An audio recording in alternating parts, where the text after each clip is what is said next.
Hello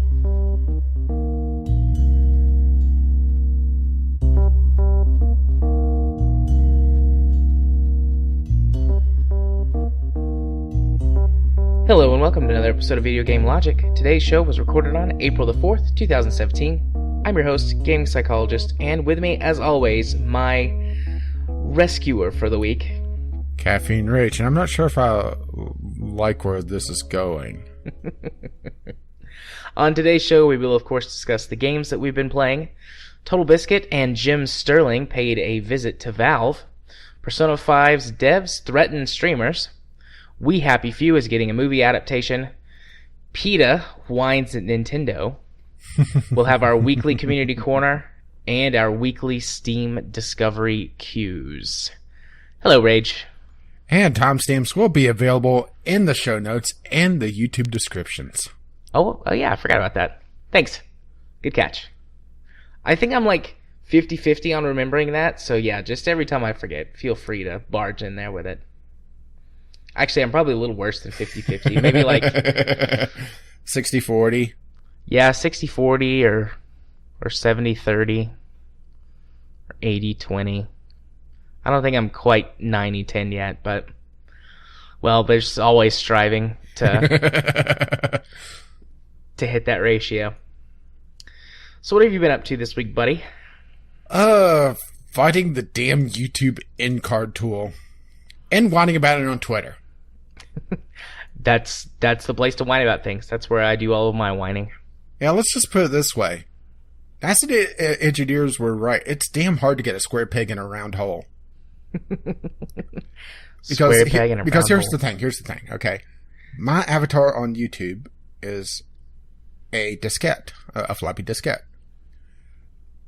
On the end card, they have this round circle, like most circles are, with the avatar in it. But they cut off a good chunk of my avatar, so it makes it look horrendous.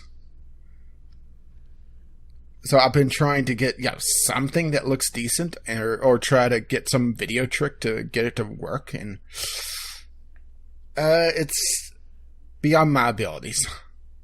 I think I'm going to have to admit defeat on this one and come up with something else. Yes, the easier thing was just to leave fucking annotations in place, but no. Nope, YouTube has to change things all the time. Yeah, YouTube in 2016 was broadcast yourself. In 2017, go fuck yourself. Thankfully, the Greek symbol for the psychological profession fits within the circle, so I'm fine. So as long as I never change my image. You mean as long as I don't make you another one? Yeah. Because I'm pretty sure that's the recreation I did for you when you lost yours. No, I think that's the one that... I know I had to rebuild your avatar because you didn't have the files whenever I was doing show assets. Yeah, and then the one that you made was better than the one that I used, so I used yours instead. So yeah, that's how that came about. But I'm never going to change it, because I don't change things. I have problems, man, with change. You have problems with actually doing things. I do. This week, too. So, like, not all, but most of the insanity from last week is done. I'm getting settled in and all that jazz into my new position, but... Yeah, most of the paper cuts have healed from clawing your way out of the mountain. Yeah, there is... Oh, well, there will always be a growing mountain of paperwork that I have to fight. Kyle, it's been a long time since you've done one of your little Post-it note drawings. I want you to draw me fighting a mountain of paperwork to keep it down, because there's still a lot of paperwork involved. Because I work with tons of insurance and government stuff, which there's mountains of paperwork with insurance companies and government-sponsored things. Or the other solution is just, a hand under just this mountain of papers. No, but I want to win. I want to be winning. So far, I'm winning. Easy there, Trump. I came home with a huge stack of messy papers and things that I needed to put together, and they're all nice and organized and sitting in folders on the table, ready to go into my bag to take with me. Back. Yeah, tomorrow you'll forget them, get halfway there, and it's like, oh shit. I hope not. But so yeah, since last week, I mean, we recorded, and then I had 3 more days of what felt like a never-ending nightmare of paperwork. And then now I'm back, and things are a little bit closer to normal. I have to drive a lot farther right now until we get moved, so a larger portion of my day is now dedicated to a commute, which is fine. It's more podcast time. Yeah. Yeah. But still, that takes away from some of my time. Yeah, unfortunately, it's not with the banana, right? No, that's still not fixed. It's real sad, y'all. It's real sad. So, don't know when that's going to be fixed. Have you tried just leaving it out on the counter, see if it ripens some?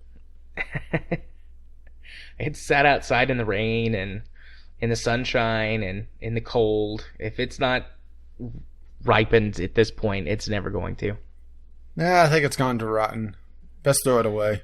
But yeah, so let's go to the grocery store and get a new one. Did I talk about the exploding piston last week?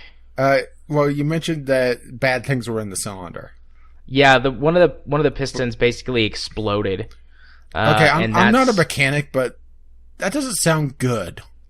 Yeah, I mean, I realize that there's a lot of explosions in the cylinders, but usually the piston should be below the explosion, not the thing exploding. Yeah, explosion, I guess, is the wrong term. It sheared and sprayed metal everywhere, so it wasn't like an actual explode. Like, nothing dramatic happened, like shooting the piston through the hood or anything like that. I have actually seen that happen before. That would have been humorous, and you should have uploaded that to YouTube if it happened. That would have paid for your repair work. Yeah, but so we were just gonna replace the engine, because we thought, like, the amount of labor that's gonna have to go into pulling the engine, pulling out the piston, checking the cylinder, seeing if it needs to be lined, replacing everything, like, that's $1,500 or more.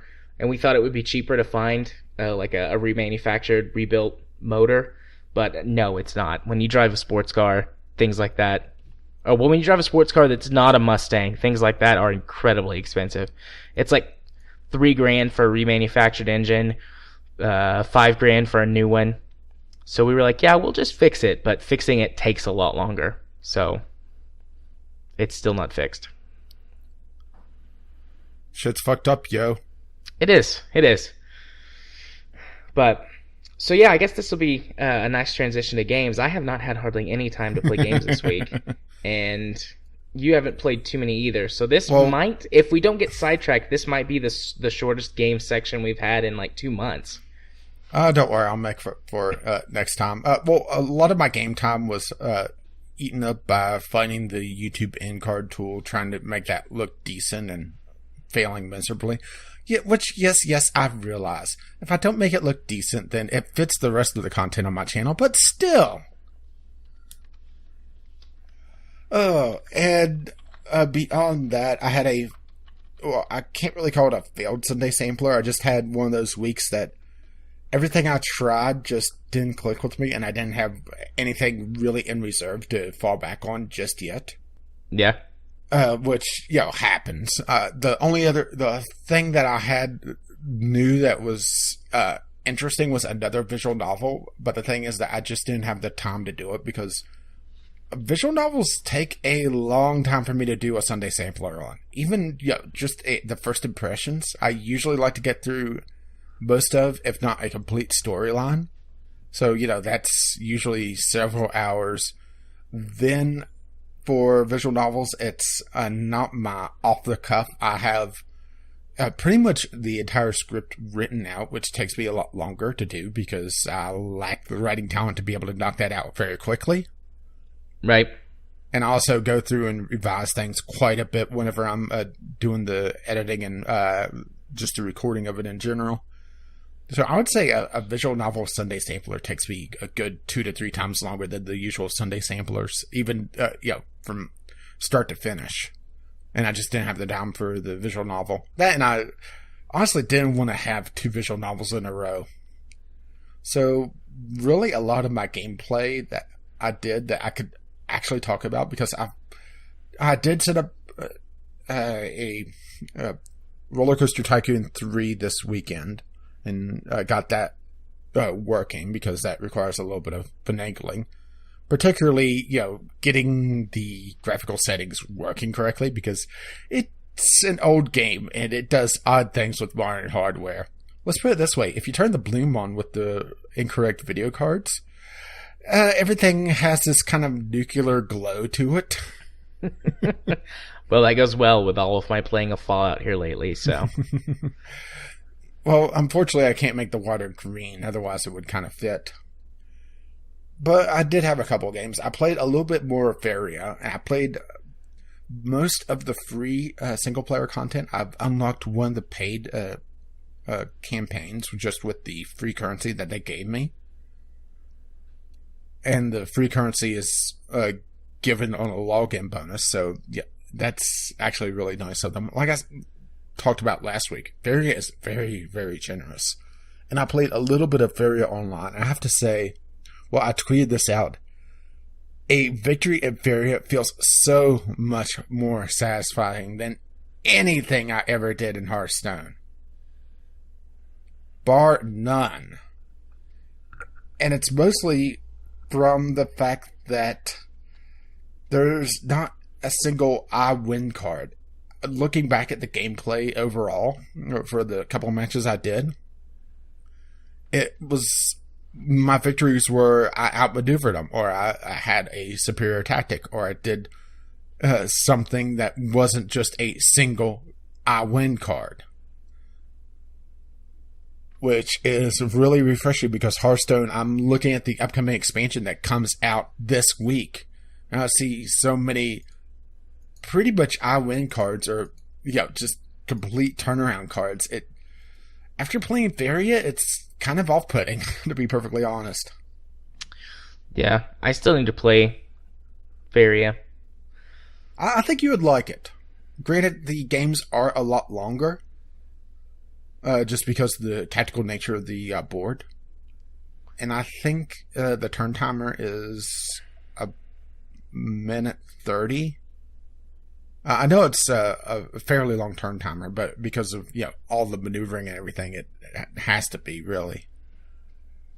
But it has some interesting elements. The closest that they ever really get to Hearthstone would be the Pandora mode, which is essentially their answer to the arena. And that is, they do have kind of I win cards in that in their treasures. Did I talk about the Pandora mode last time? You mentioned it, but I don't think you really talked about it. I don't think you played it. I played through a practice run. They give you a free practice run a day, and or at least it seems like it right now. I haven't played it enough to be able to go through it, because Pandora takes a long time to go through, because you're drafting the deck, and then you have at least 2 or 3 matches to play before you run out that run. But it's done just like Arena, where only this time you have a choice out of 5 cards for each draw. And on choice 10, 20, and 30, instead of having 5 cards, you have 3 cards, and these are your treasure cards.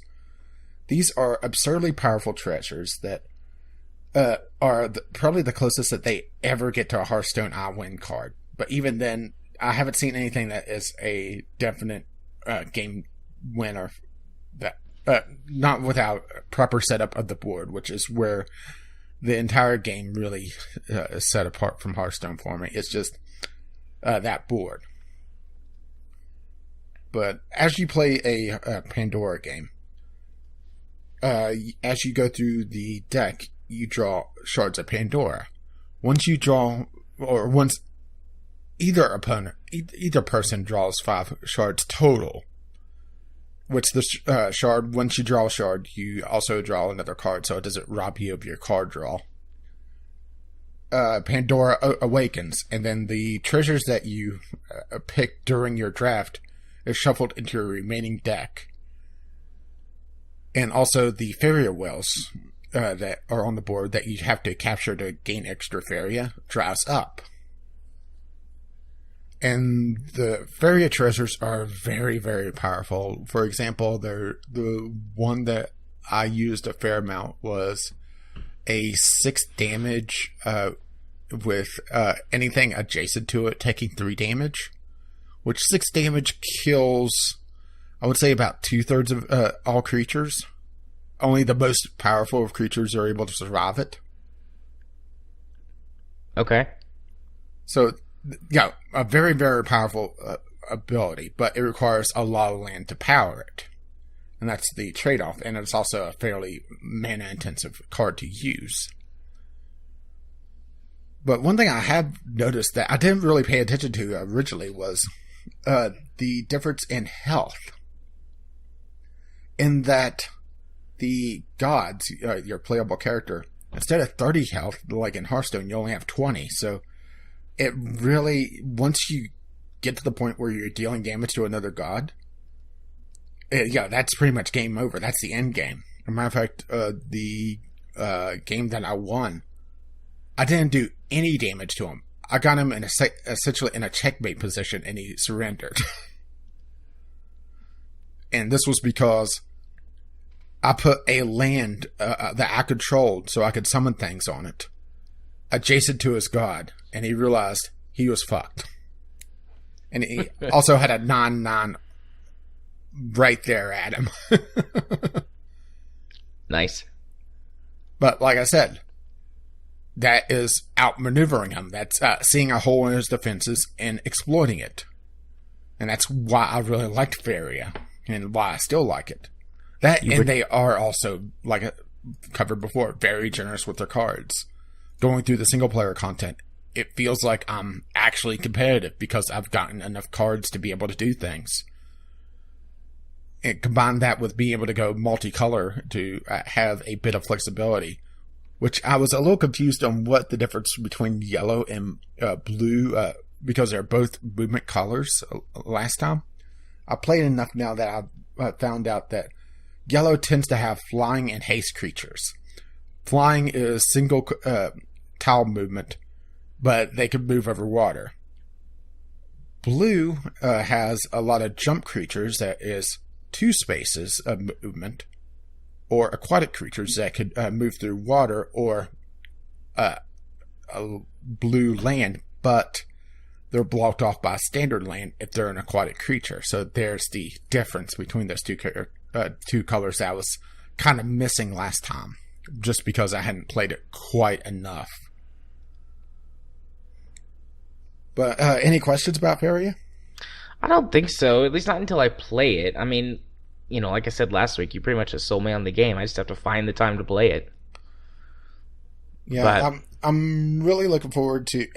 if they could do a phone version of it that works with my phone, it'd be a real winner for me, because that's really the only time I play Hearthstone now, is just firing up for the tavern brawls on the weekends, because that's about the only time I can be competitive on it. And if they have a phone client for me, that's pretty much Hearthstone gone.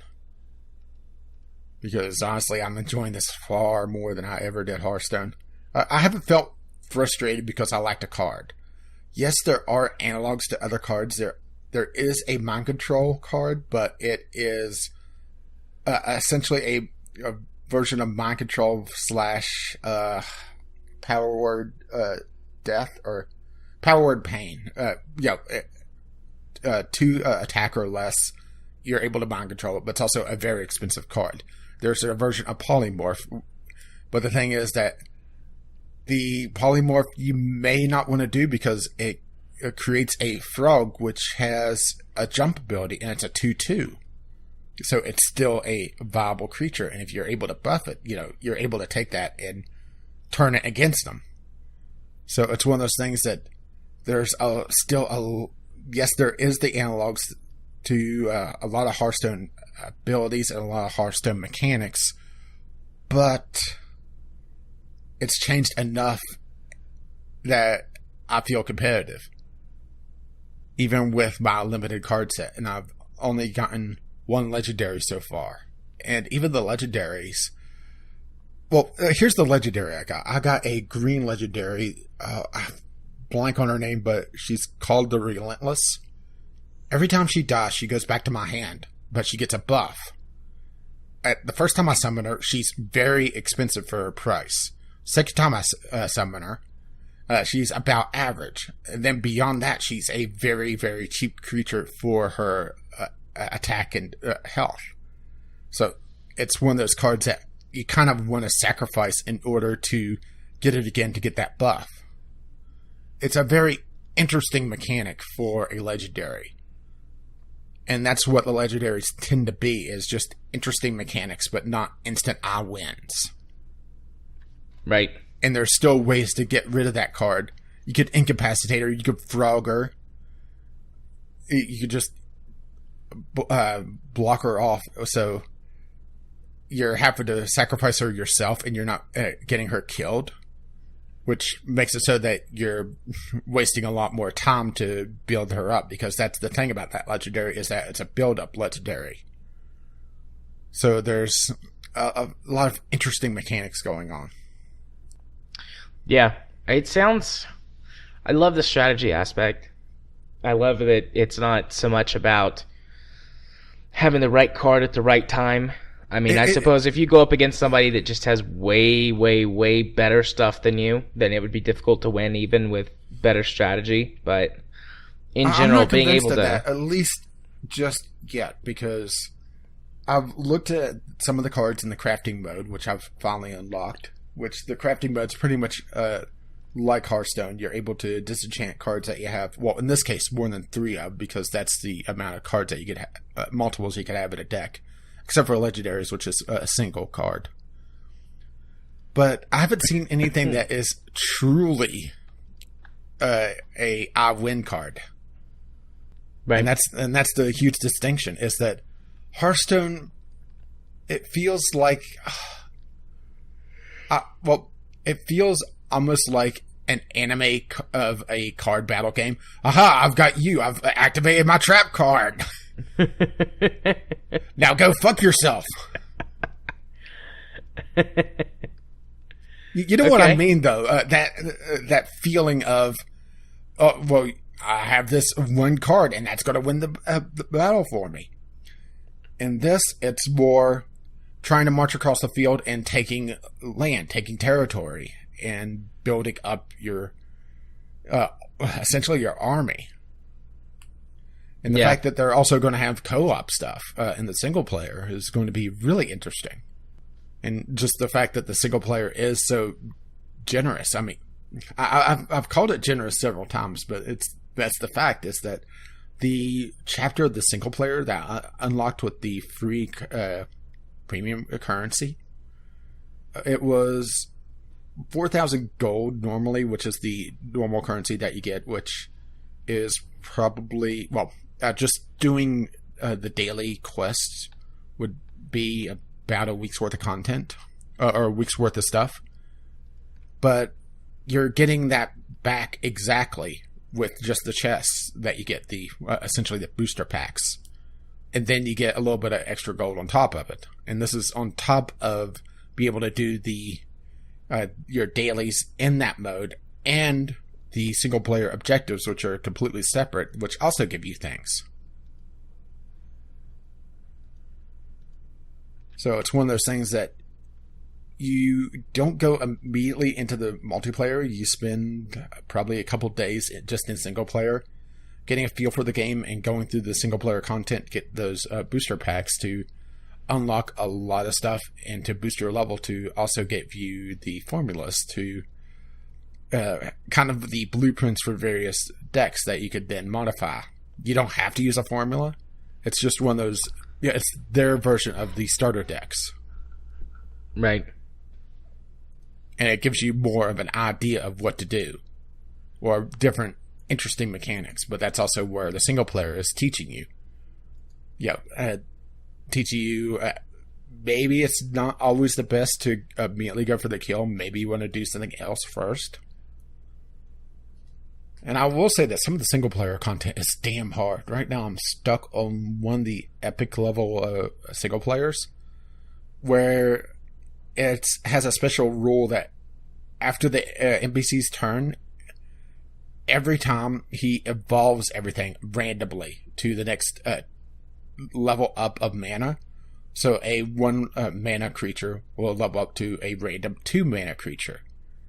And it's just, kind of dicking me over because sometimes I'll just get just terrible creatures for the mana cost. And they don't trigger their essentially battle cry whenever they're summoned. So some of the creatures that I get, or a lot of their mana cost is sunk into those powerful battle cries or those useful battle cries. And that's kind of dicking me over. It's just one of those things that I haven't played enough to get lucky on. But that's also a very particular chapter of the single player where it's teaching you to think on your feet, essentially. Right. Sounds interesting. I mean, I can't wait to check it out whenever Obviously I you can. get the chance. Fair enough. All right. What else you got? Okay, well, the only other game that I played, at least in length, that I could talk about was I played a little bit of The Great Whale Road. And this is a game that really misrepresents itself on the Steam store.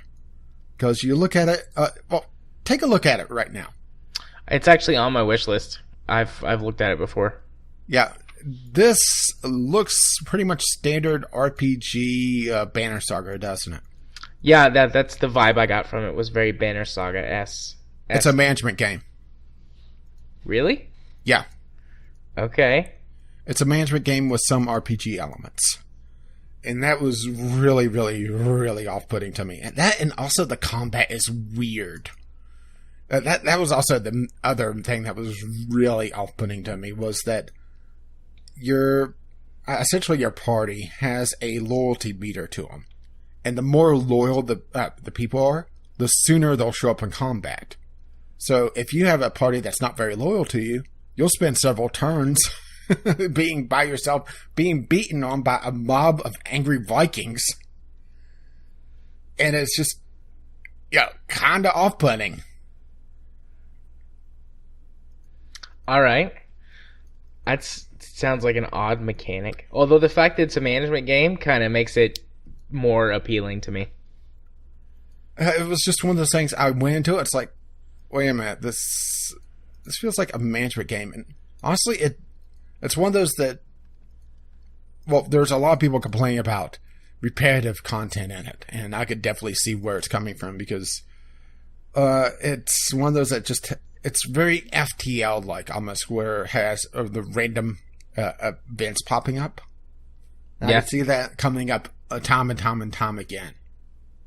Very, very easily, if they don't have something to block it, and it doesn't seem like that they do, at least according to some of the reviews that I have seen on it. And also, well, let's put it this way. I fired up the game, I stopped, I looked, I tabbed out, I went to the store to make sure it wasn't early access, because it's supposed to have 3 factions in it. 2 of the factions are marked coming soon. Yeah. Well, alrighty then. Yeah, it's one of those things I actually stopped and looked to make sure I didn't mess up, because I saw that it went off of early access, and that's why I was trying to play it. It was one of those things, Also, something else that was kind of weird is that the tutorial, it's one of those info dumps that doesn't really tell you a lot. It'll say, okay, now you click the end turn button to finish off your turn. But it doesn't point out that the end turn button is in a very unstandard spot. Or the fact that, okay, they talk about all the stats, but they never point out which stat is which. And they just have little icons on on the management screens. It's like, okay, you're telling me that these stats are important, but you're not telling me which fucking stat is which. Does it not have tooltips? Not that I saw. Oh, well, that's annoying. It feels almost like an iPad game.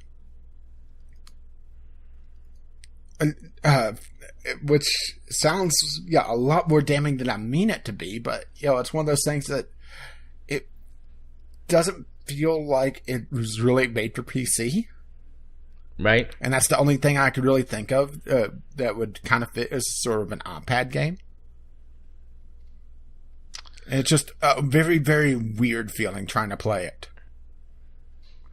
Maybe it is designed for mobile, and they're releasing it on Steam because why not? But maybe that's their primary focus, is to design for mobile. I have no idea.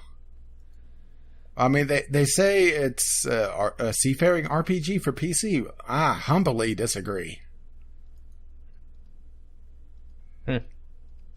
Yeah, it looks neat, and it does very much like they're selling it or advertising it very much as a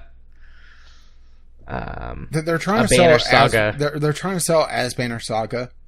Granted, I haven't really played Banner Saga yet. It's on my to-do list. It's one of the Banner Saga is a game that I'm waiting for the third installment because it's a trilogy. Yeah, I've played the first one, but I haven't played the second one yet. It's a good game. I want to wait till at least the third one is close to coming out before picking up the first one to start playing it, just so I can pretty much go through the entire story. But it's one of those that this feels very misrepresented. And if they showed what the game actually was a lot better, if they were showing that you were trying to manage essentially a settlement of Vikings instead of talking about the story aspects of it, then I would have went into it with a lot different mindset and wouldn't have been quite as put off. Granted, they are patching this game like crazy right now, so maybe in a few weeks I'll try it again and just see how it does. But it just has a lot of strange design choices. Right. Okay. Which sometimes strange design choices work out. This time it doesn't feel that way. Yeah. They may have also released it too early into early access. Well, obviously, if 2/3 of the factions are not available. Well, what was it? Didn't 8-Bit Armies, didn't they do that?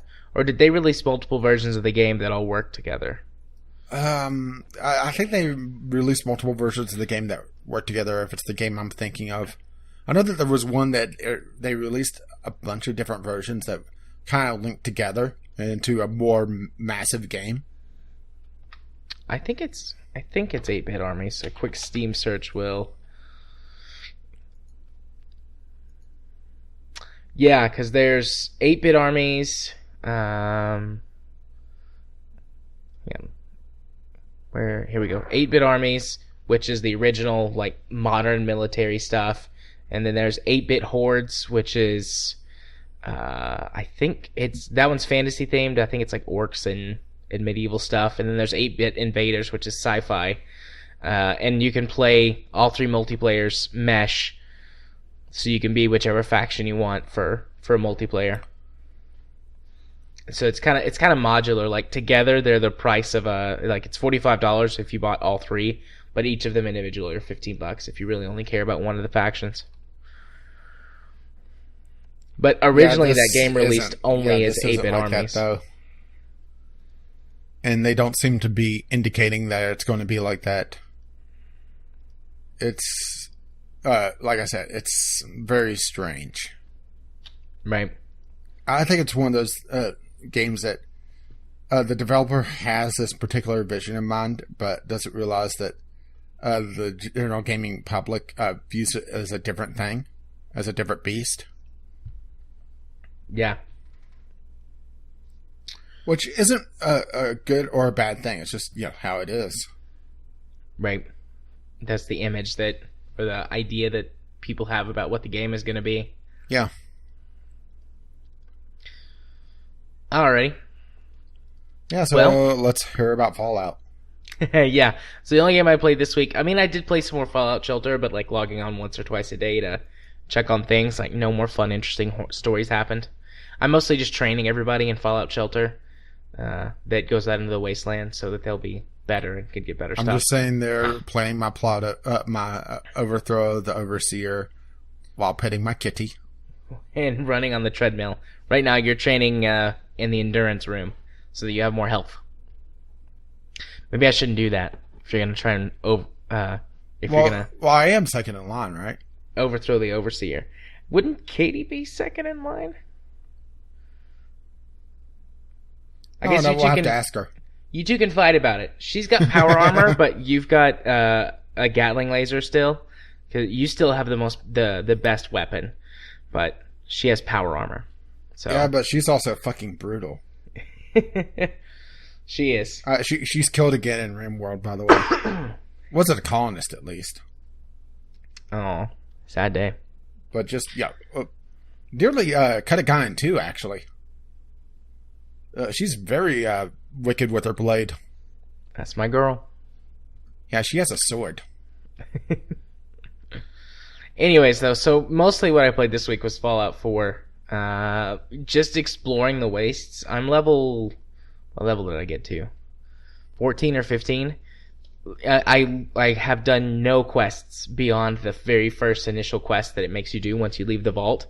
And the settlement quest, like, that teaches you about building your settlements up. And then I just picked a direction and started walking. And I've come across a few interesting things, which I'm pretty sure come from mods. I didn't explore the entire map before, but particularly the area around where you start, I did. And I don't remember any of these things. So one of the interesting do you have things... Wild Wasteland on? Yeah. Okay. Yeah. Because that's always the best way to play Fallout, honestly. You find some cool stuff. Like, was it New Vegas that had the Indiana Jones reference when he's in the fridge? The skeleton's in the fridge and it's got the Indiana Jones hat? Yeah, and they also had the Holy Hand Grenade. I don't remember the Holy Hand Grenade. Was that in New Vegas too? Yeah, that was in New Vegas, and it did an absurd amount of damage, but you only get... I'm pretty sure you only get 3. Because 3 is the number. I should watch that. It's been a while since I've seen the Holy Grail. And let's see, one other... there was 2 other Wild Wastelands that I could remember offhand. There was a spaceship exploding. That's how you got the alien blaster. Yep. And then...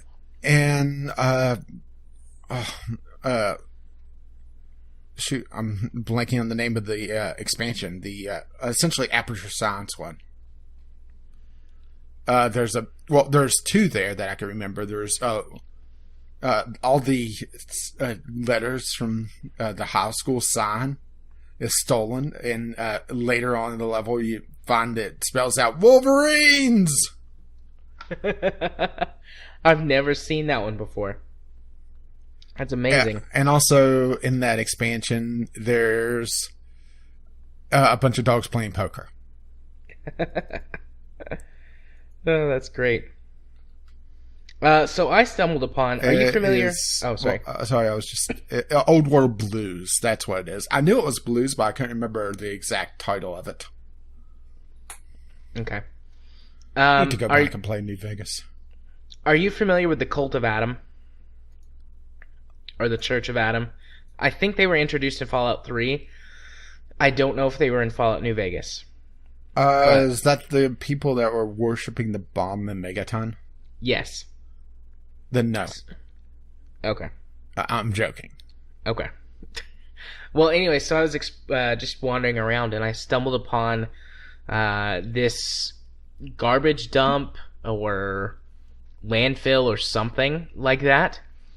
And they were, excuse me, all these barrels of radioactive waste piled up everywhere. And there were no enemies, just a bunch of corpses lying around. And they were all female corpses. So, just exploring, like looting the bodies, seeing what they had useful, discovering that these are all females. And just exactly how'd you do this? By taking all of their stuff, and then their clothes come off, and oh look, they're wearing bras. Also, you haven't modded the game too far yet. No, I didn't do that. I mean, you know, I have before, but I didn't this time. Anyways, but they're all bald because they're just like hanging out with radiation, so all their hair's falling off. So, actually, you couldn't tell until you took their clothes off. But so just wandered around exploring, like getting some good loot. Walked into this little warehouse building, and there's more radioactive stuff in there. And there's a corpse of there's a dead guy, and a gun laying next to him, and like the implication that he killed himself. And there's several bodies laying around him. That, I mean, you can't tell, but it's like the way that it's set up, it looks like he's killed them and then killed himself. Mm-hmm. And there's a computer, and you could read through the logs. And he's a guy who didn't believe in the cult of Adam, but thought that it was a good way to pick up chicks. And he thought that he would be fine from the radiation poisoning if he took enough Rad-X and Radaway. Well, isn't that how it works in the Fallout universe? That is how it works in the Fallout universe, but he ran out. And then several of the ladies picked up on the idea that he wasn't actually a true believer, so they came to kill him. So he killed them, and then realized that he had radiation poisoning. So then he killed himself. And like all of this is in the logs. Yeah, he makes one last log before he kills himself. Can he just get rid of the radiation poisoning? He could, I guess, if he went and got some more Radaway, but then it wouldn't be a nifty little sort of cult thing. Plus, he wasn't able to bang any more bald chicks. Yep, that's very true. So that was interesting. And he had a special weapon that was a pipe, and it was called the Punisher. So I could only assume what that was for. Oh my. And then also exploring, I found a graveyard that, at first it just looks like a normal graveyard with headstones, and there's like one crypt. So I go inside the crypt, obviously looking for loot, because, nothing is sacred in these games. Loot could be anywhere. And there's this shrine. And plus you didn't have a shovel to steal from me. And there's a shrine inside there. And I'm not sure, this is probably a reference to something else in Fallout, but it looks like this guy is worshipping some kind of ghoul. Like, that's what the shrine looks like. And I'm exploring, or like looting the place, and I trip some kind of alarm. And these two raiders come out of nowhere, and they just start screaming like, get out, thief, get out. And I don't leave, so then they start shooting at me, and I kill them, and I loot their stuff. I still don't know what the reference is. I meant to look it up in the wiki and see if it's actually a reference to something, but I haven't done that yet. So those are my two most interesting finds in my travels. Fun times. I mean, yeah. I don't really have a lot to talk about in Fallout 4 because I haven't played it yet. It's on my to-do list. Yeah. I think I'm going to go find the Brotherhood and just like power through that quest line. Because, I mean, I pretty much always side with the Brotherhood of Steel, even when they're not doing the right thing. Because sometimes they do things that are a little bit shady. Sometimes. Because it's like they're on one end of the extreme. But still, I just remember the Brotherhood being dicks in New Vegas. Yeah. They pretty much are on Fallout 4 too, unless you side with them. And then they're only slightly less of dicks. Then, yeah, but then they give you like lots of power armor stuff, and they're one of the only places where you can get access to unlimited fusion cores, which are what power the armor now, because it's not just armor that you wear.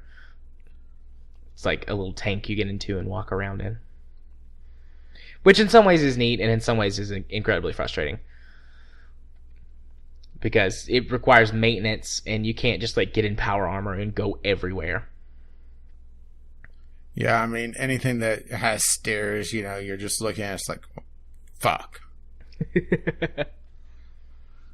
But there are certain parts they do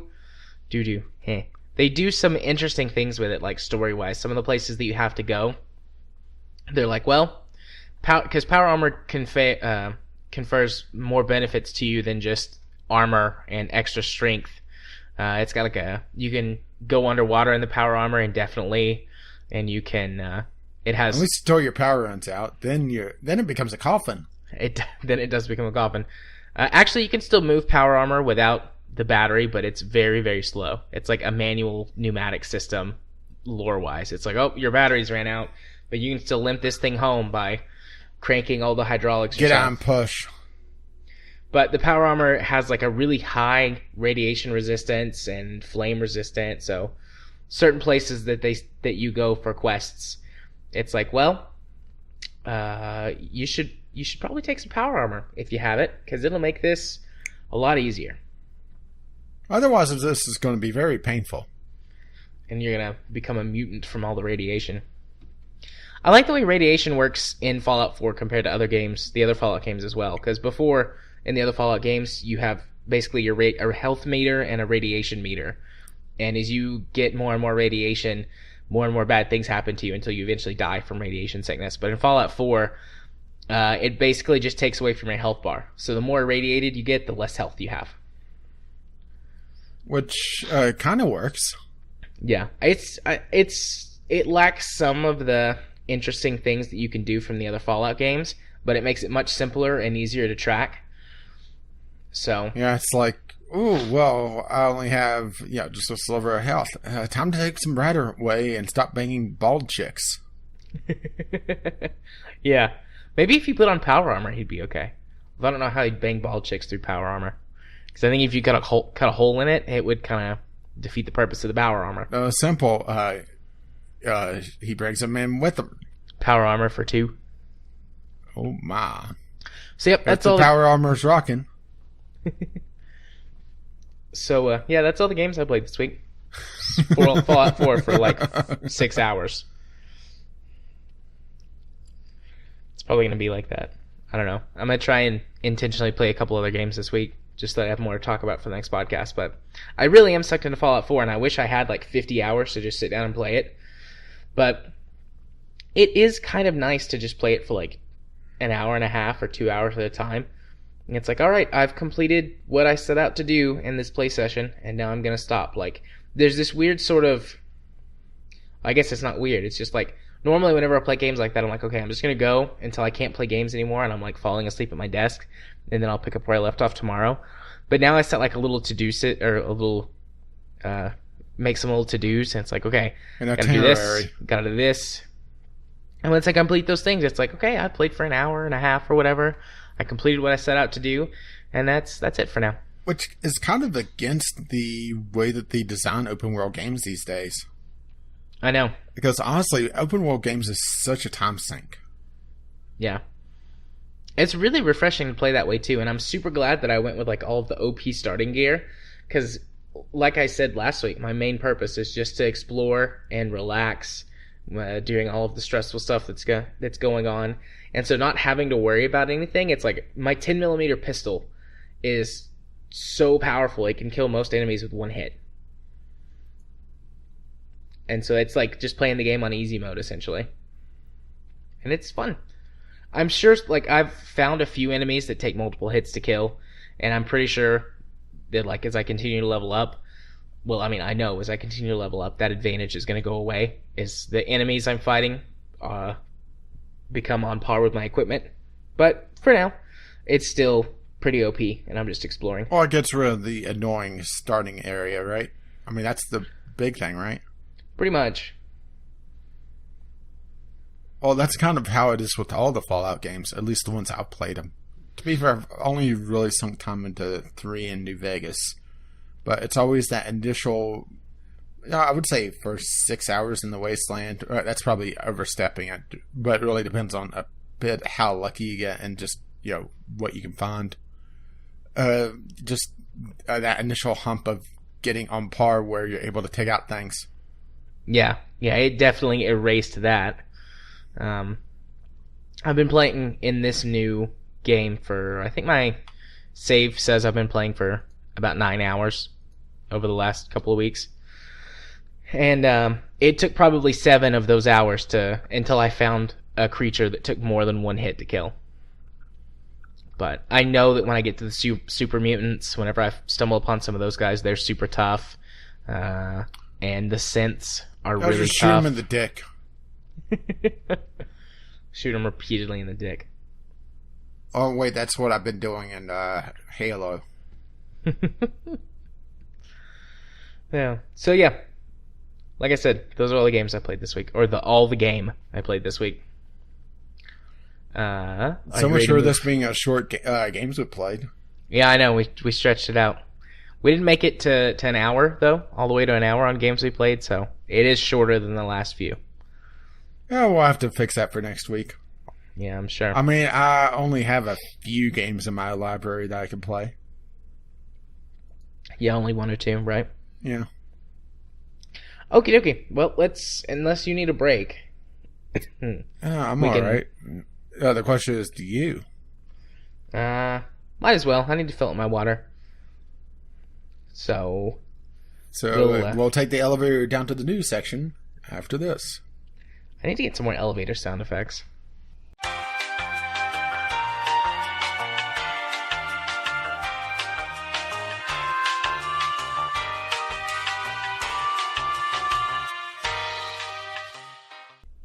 And we are back from our trip through the elevator. And it is now time to talk about the news. And our first news topic of today, Jim Sterling and TotalBiscuit paid a visit to Valve. And they discussed many things related to the future of Valve services. And it's important to note off the top, both Jim and TB said this, and I think it's important we do as well, that a lot of the stuff that they were shown was in the development, or some of it even in the concept stage. So while we're going to talk about this stuff, it is certainly not written in stone. Yeah, but, that's the thing, is that it's one of those things that it feels almost speculative for some of it, because it's just in the concept phase, or just there's so much that can be changed in the between now and then. That's even assuming it does come out. Right.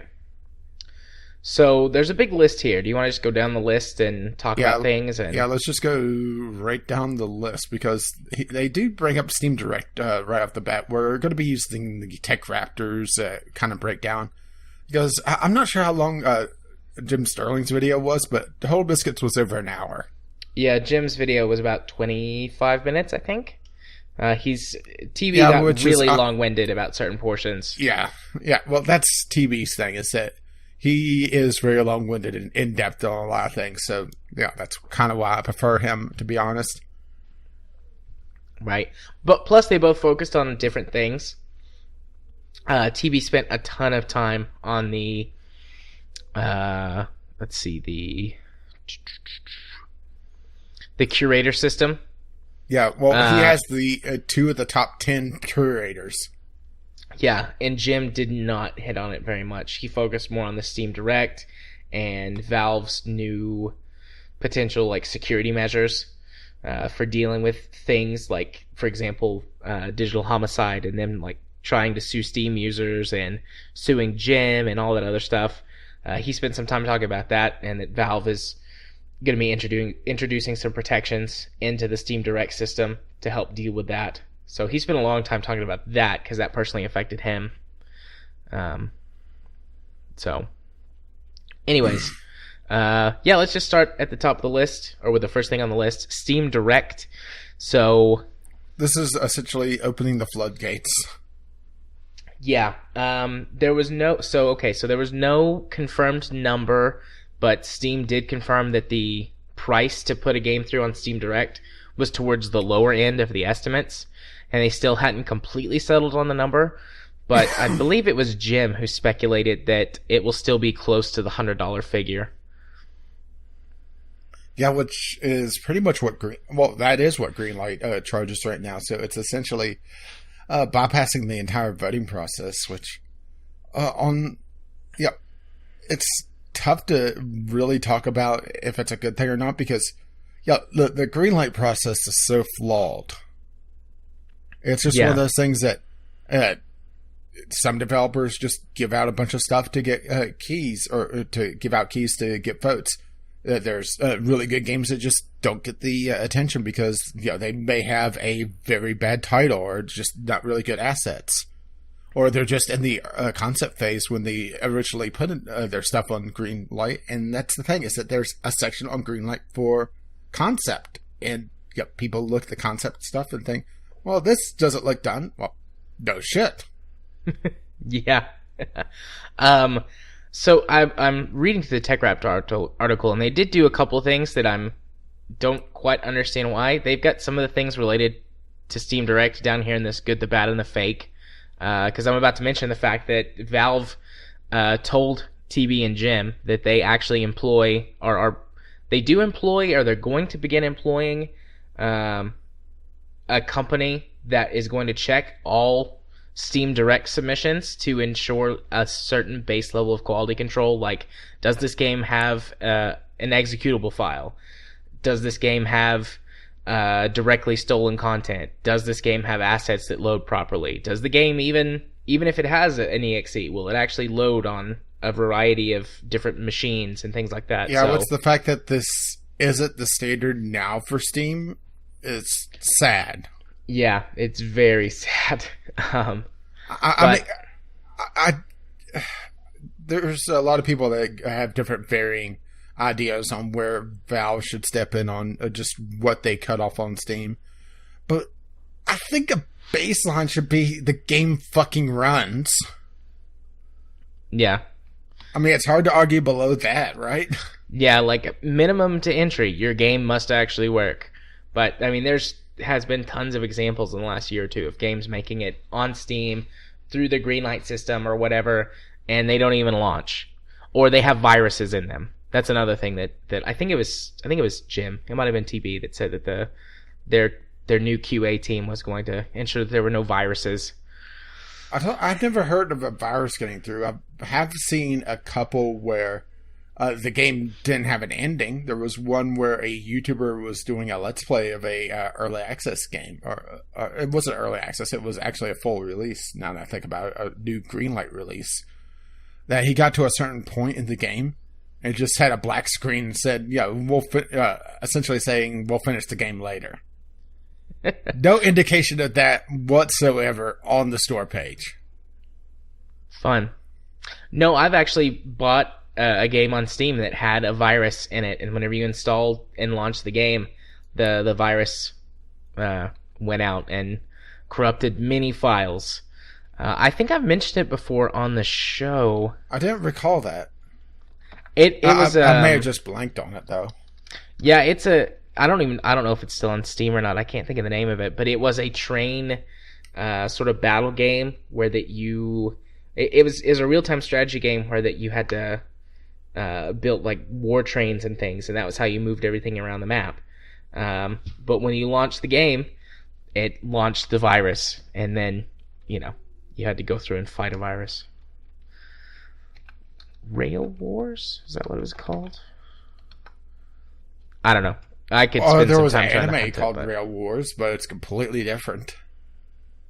Yeah. I think that game's been removed from Steam, actually. I'd be surprised if it hadn't been. I mean, it sounds familiar. It's just one of those things that, well, we've been doing this show for a while, so it's kind of all blended together. Yeah. Yeah, it was like I think it was an older game that had been remastered and put on Steam. And I was one of the first people that bought it because you know how I am about trains.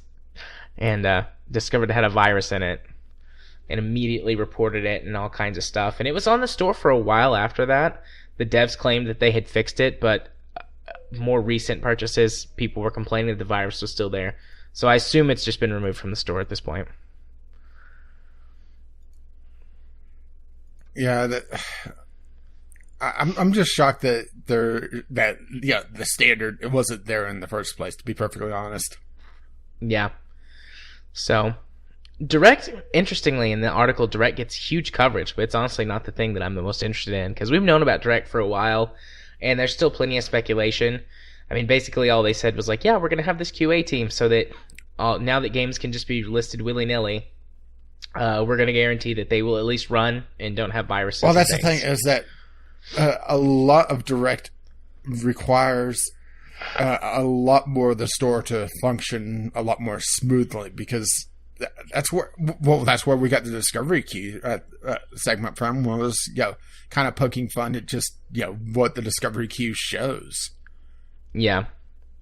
So something else that they put here in the section about Steam Direct that I think is fascinating and I think deserves its own segment in the article, but that Steam is basically gonna open up the floodgates on all of their data on like who buys games and why. Well, not their sales data directly, but no, but everything else basically, so that you can see why a game is being recommended to you.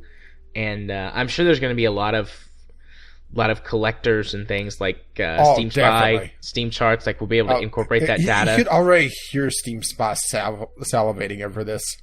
Yeah, it's pretty exciting.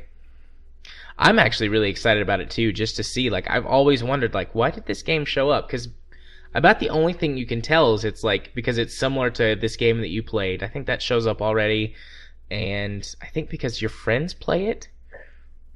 But yeah, still, just kind of with at least a couple of my friends idling, that doesn't exactly sell a game. Yeah, so, but it would still be nice to basically open up the hood or pull back the curtain on a lot of that stuff and see how their algorithms work. Just honestly, for me, it's just morbid curiosity. I'd take some time to look at some of that data just for fun. You'll just sit there and go, yep, that's data. Nobody said anything about this so far, but it would be interesting if you could go in and kind of view your own reports and get different like statistics and things on what you purchased and like see what they predict you're going to purchase. Like not just why, but like see what they think you're going to do. I'd love to be able to go through all that stuff. I'm sure you could data mine that out. I don't know if that'll be available to you when they peel if I look at mine, it would be like, I don't know. I don't know. You have so many games. I mean, what the fuck is this? Why do you have this? Yeah. Let's take another quick pause. The kid's in there crying. I don't know if you can hear him or not. I've heard something in the background. Yeah, I thought he might stop after a minute or two, but all right. Everything okay? Yeah. He just kept saying, "I want my bunny." I was like, "Your bunny's right here, kid." And he was like, "Okay." And then he rolls back over. I want the other bunny. Oh. Okie dokie. Anyways, back to it. So, yeah. I kind of like stopped us what I thought would be a good transition point to move on to the next section. But the is there anything else you want to say? Not really. I mean, Steam Direct is still very much a question mark, and it really depends on a lot of these other systems working, depending, if it is a good idea or not. So let's dive into Explorers. Okay, I'm really excited about this idea. This is the idea that I really like, but at the same time, I would really, really prefer it if they offered a discount, because it sounds like they are not. What it is essentially a list of games that didn't take off and didn't meet a certain sales expectation. Now, granted, where this sales expectation comes from is a good question, because are we going to be talking, Square Enix? Well, we expected Tomb Raider to sell 20 billion copies. Yeah. So TV implied that the Explorers program was something that you had to sign up to. Yeah. It's going to be a sign up or opt-in program. At least right now, that's what they're conceiving it as.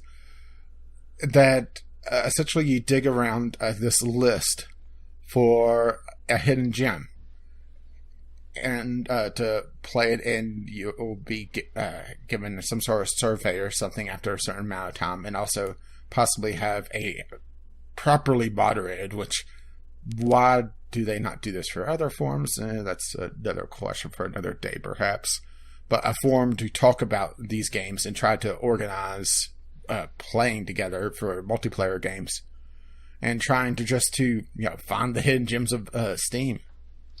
Right. So the Explorers program right now, in their current conception of it, is one of the perks that you get for it is that you get a refund that doesn't that basically is like you can refund this game no matter what, no matter how many hours you played it. Yeah, no strings attached.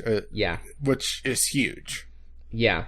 Because for a lot of games, the 2-hour mark is not it. I mean, granted, are they saying no strings attached to the game that you're getting off the Explorers list or for your account? Because that's two very different things. Yeah, so far that hasn't been mentioned. I assume that it would be just one of the games that you've purchased that was an Explorer title, but I think that that would be a good perk or incentive to get people to actually participate, is you could get rid of any game, refund any game. I'm thinking I'd refund No Man's Sky. Yeah, I was about to say, and the ownership of No Man's Sky just plummets. I'm sure plenty of people would sign up to do that just to refund No Man's Sky. I've got to imagine that they think, or that they could see that coming. So that's why I guess it would probably be limited just to the Explorers program games. But still, I think that would be a good perk. Yeah, I would like to see, assuming that they don't do this already, but your Explorers list, depending on how they generate it, have some sort of discount on it. So it's not, here's a list of full price games that don't have a player base whatsoever. Give me a 25% discount. Give me a 50% discount on these things. Entice me to play it. Yeah. Maybe that's just me being a cheapskate. I don't know. No, I think that they need more incentives like that. Like, whenever I was listening, particularly to TB talk about this, because he spent a long time talking about the Explorers program, I kept thinking, what a good reward would be discounts or free games or some sort of point system like, you play an Explorers game and you get so many points, and then when you get enough points, you can basically buy or get games for free on Steam with those points, or use the points to purchase games and things like that, or even like direct deposits to your Steam wallet. Although some of those things might conflict with different laws and things, because at that point, if they're actually paying people, then they become some sort of employee relationship. So maybe just like a coupon for a free game or something like that. That would be an incentive instead. But still, something like that. I think that would be a good system. There was also talk of having like special badges and other Steam sort of visual perks for it, like emotes and things. And those are pretty neat. Those are kind of secondary for me. I mean, I would appreciate the badge and the Steam level just to get more trading card packs. But I'm getting them pretty regularly now. I've gotten my Steam level like close to 30. And I get one every 2 weeks. Yeah, now. Mine is pretty much 9 days, like clockwork. Yeah, mine's occasionally I'll get a 10, occasionally I'll get an 8, but it's usually 9 days. Yeah, mine's between like 12 and 16 days, I think. So roughly every 2 weeks, I get a trading card pack, which is nice. But anyways, actually, I had 2 in a row, like. Within like 3 days, I had 2 trading cards, but that's like an anomaly, I never had that. Yeah. Within I've also 3 days, only gotten one foil out of something like 30, 35 booster packs. I've only ever had 1 or maybe 2 foil cards total from booster packs and from just getting trading card drops. I've gotten quite a few foils, but then again, I've also gotten a lot more cards. Yeah, you've got a lot more games. Yeah, right now I'm eligible for 1,015 booster packs. Or games for booster packs. Nice. But the thing is that that number doesn't seem to really have an impact on just how often I get the cards. I've gotten them at pretty much the same rate since I've started keeping track when I hit level 30. Which is interesting. Yeah. So Valve also, it seems, has some sort of intent of using the Explorers program to kind of serve as a pseudo replacement for Greenlight, relying on the community to sort through the games, but doing it a little more properly by like giving them incentives to do so and hopefully curtailing. Well, I mean, they are taking steps to curtail the sort of business, and I make air quotes with that. Well, what I'm seeing the Explorers program as basically just a hotbed for YouTubers to find just hidden gems to start up recording on. Yeah. I'm just excited to find hidden gems. I mean, I've got a large Steam library, and a lot of the games that I purchase to trade trading cards for, or, it's like, oh, it's all these games that I've played before and I want to have, or all of these games on my wish list that are really cheap and I'll buy them and play them. But, the times that I really find those hidden gems, it's like, oh my gosh, this is a game that I love and I will play this for a long time. Like gyms for me like Factorio and KSP, because at the time, especially for KSP, I was not connected to a community. I just happened to stumble upon KSP organically, and it's like, holy crap, this is one of the most fun games I've ever found. And so that sense of discovery, which I think that's why they call it the Explorers, like you're exploring games, trying to discover things. Like, I love that feeling, and so a program that's designed to help me get that feeling a little more, like get my high. Ooh. But I'm pumped my for big that. thing is just how do they generate the Explorer game list to begin with? That's going to be where it makes or breaks this entire program.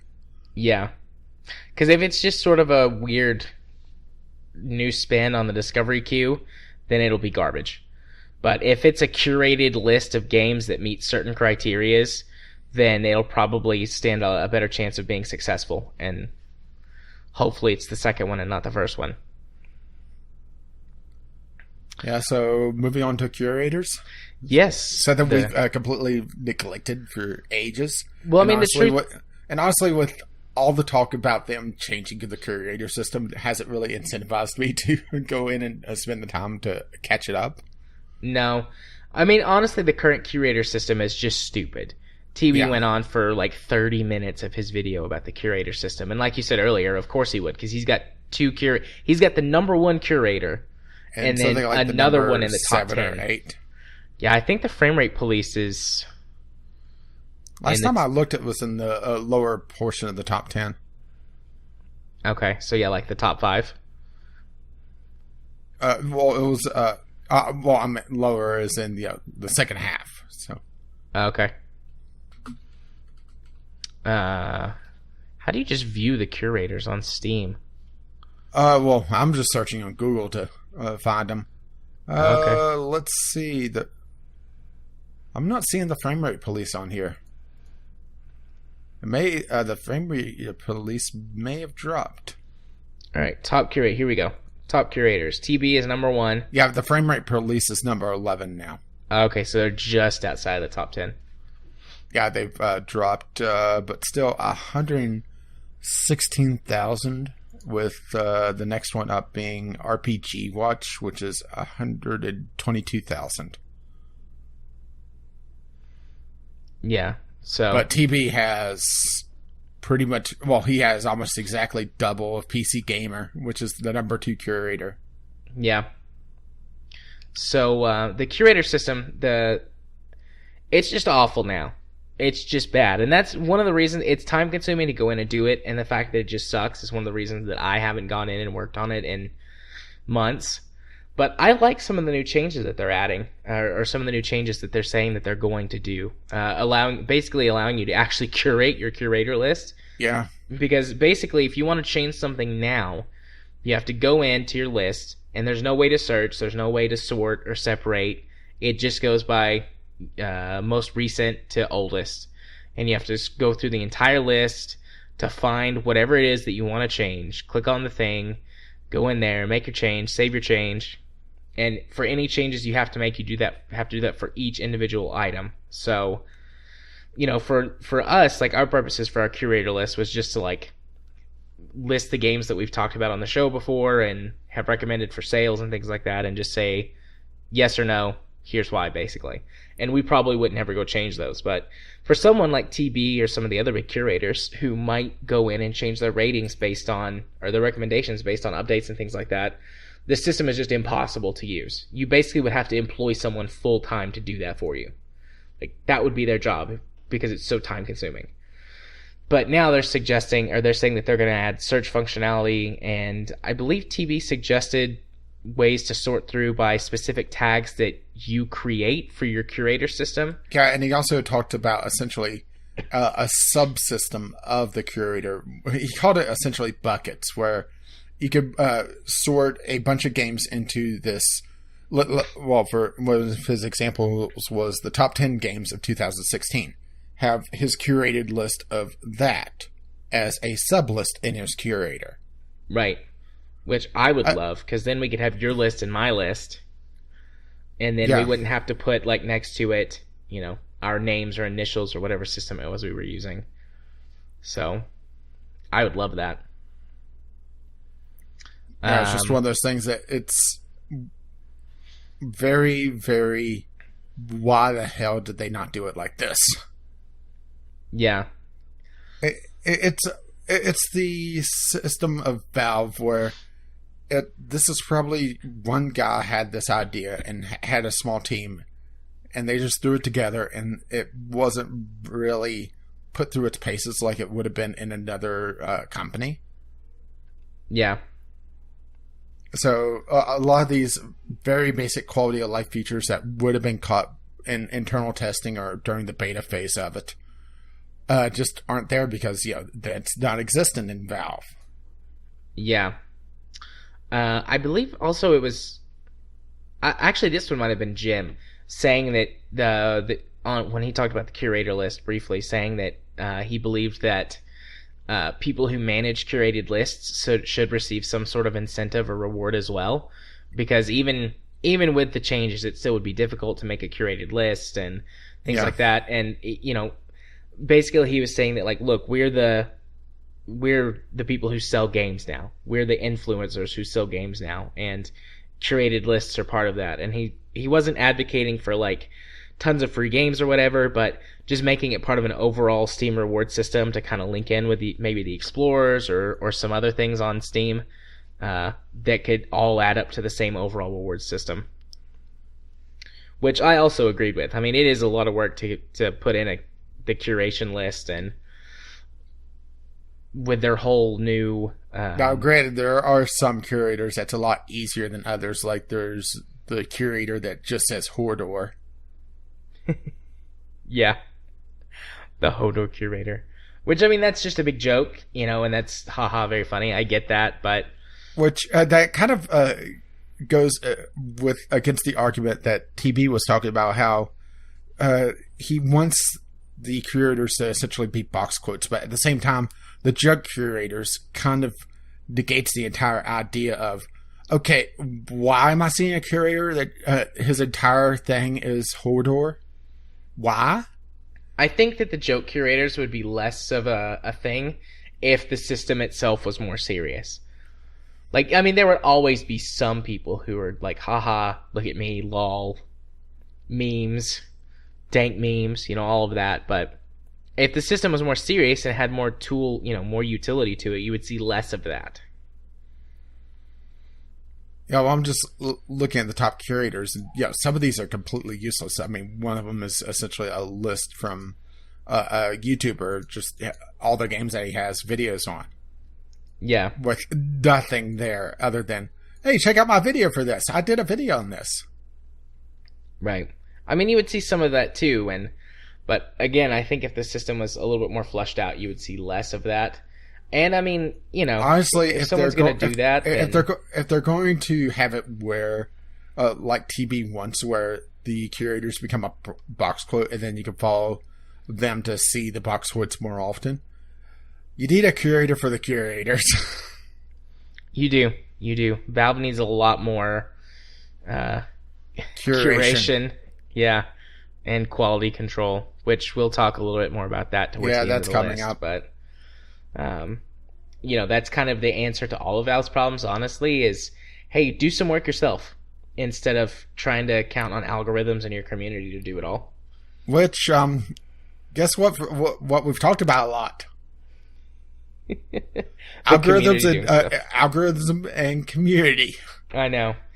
I mean, if the community, I think both TB and Jim said this, like, if you're going to have your community do this work for you, then you need to incentivize them to do good work and give them the tools to do it. So I think that all of this stuff so far has been a step in that direction if they actually follow through on it and implement some more of the features that both Jim and TB suggested, which Valve did not have on their radar at the time. And I mean, to really get into what we're talking about, I think you should just go listen or watch both videos. TB's is a lot longer and more in depth than Jim's is, as their styles allow, and they each focus on sort of their personal pet peeves or their personal pet projects. But if you're only going to listen to one, I think you should listen to TB's over Jim's, just because it goes a lot more in depth into the systems. But Jim also has some unique perspectives and things that he says as well. So yeah, particularly on the lawsuit angle of things. TB didn't touch on that at all. Yeah.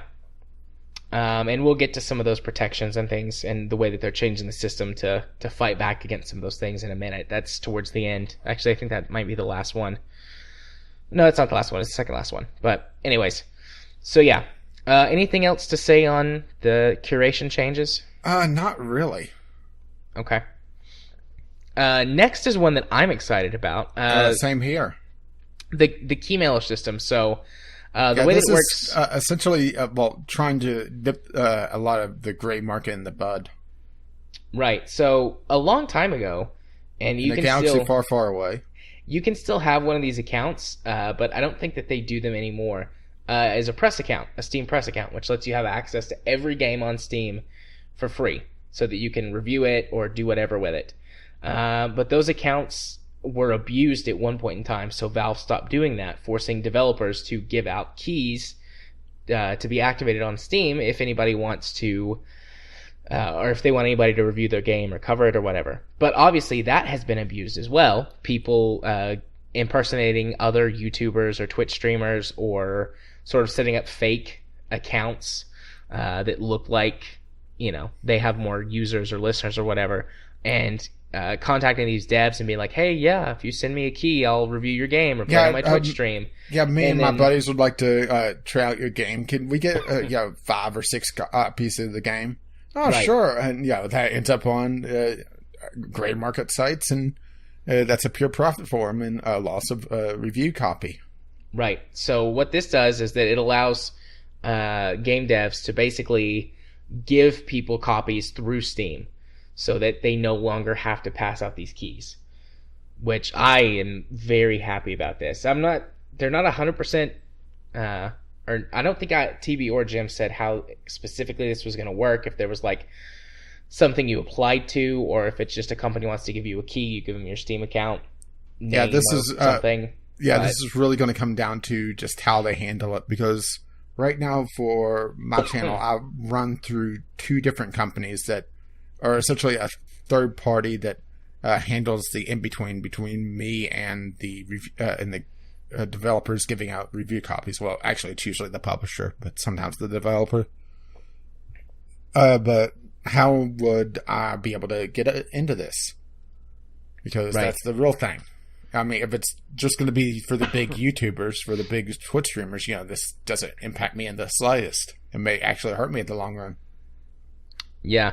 I'm really hoping that what this system is it's like something you can apply for, like a status you can apply for, and you submit your information to Steam, and then you get maybe like a tag or something on your account, or some kind of a flag that's like, okay, this person is legit, they have a channel or whatever, they're cleared for games, and then you can just directly request like, hey, look, this game looks interesting, I'd like to play it for my channel, or to talk about on our podcast, or on whatever, and then the devs can review and decide if they want to give you one or not, and then just activate the copy through Steam for you if they choose to do that, because I think that would be the easiest system for everybody. It would be quick and convenient, and it would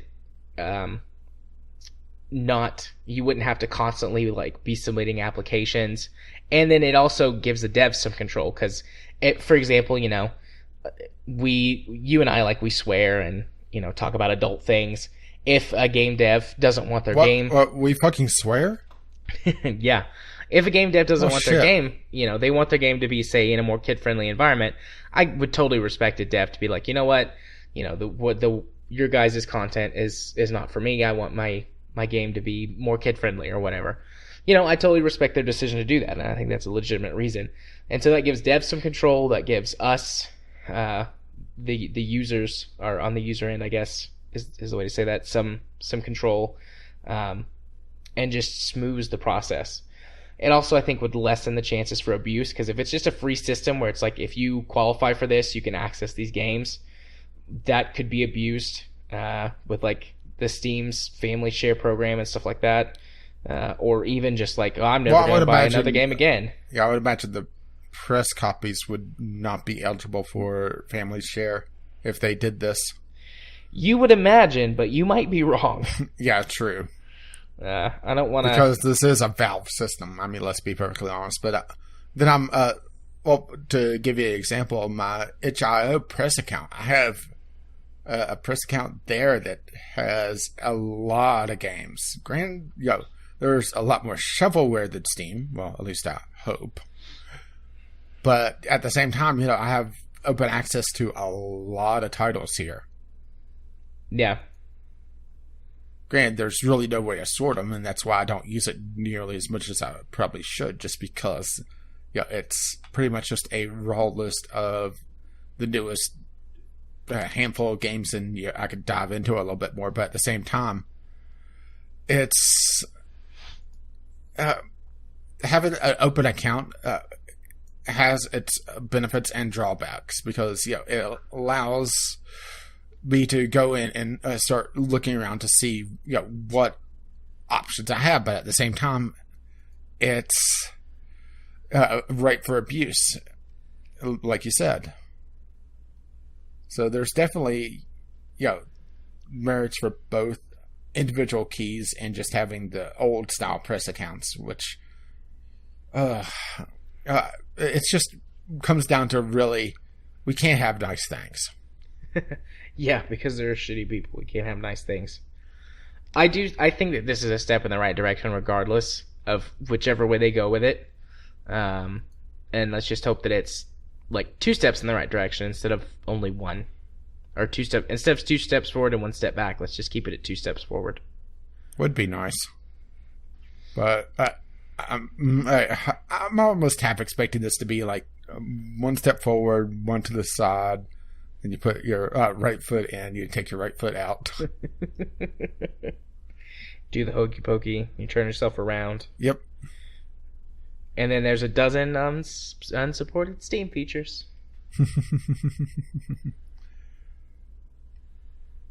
Okay. Anything left to say about that on your end?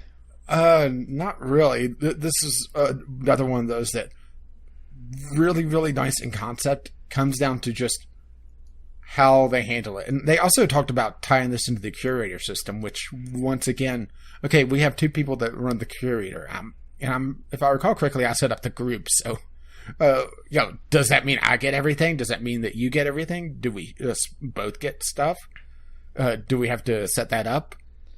Assuming that it's tied to the curator, just in general. It's one of those things.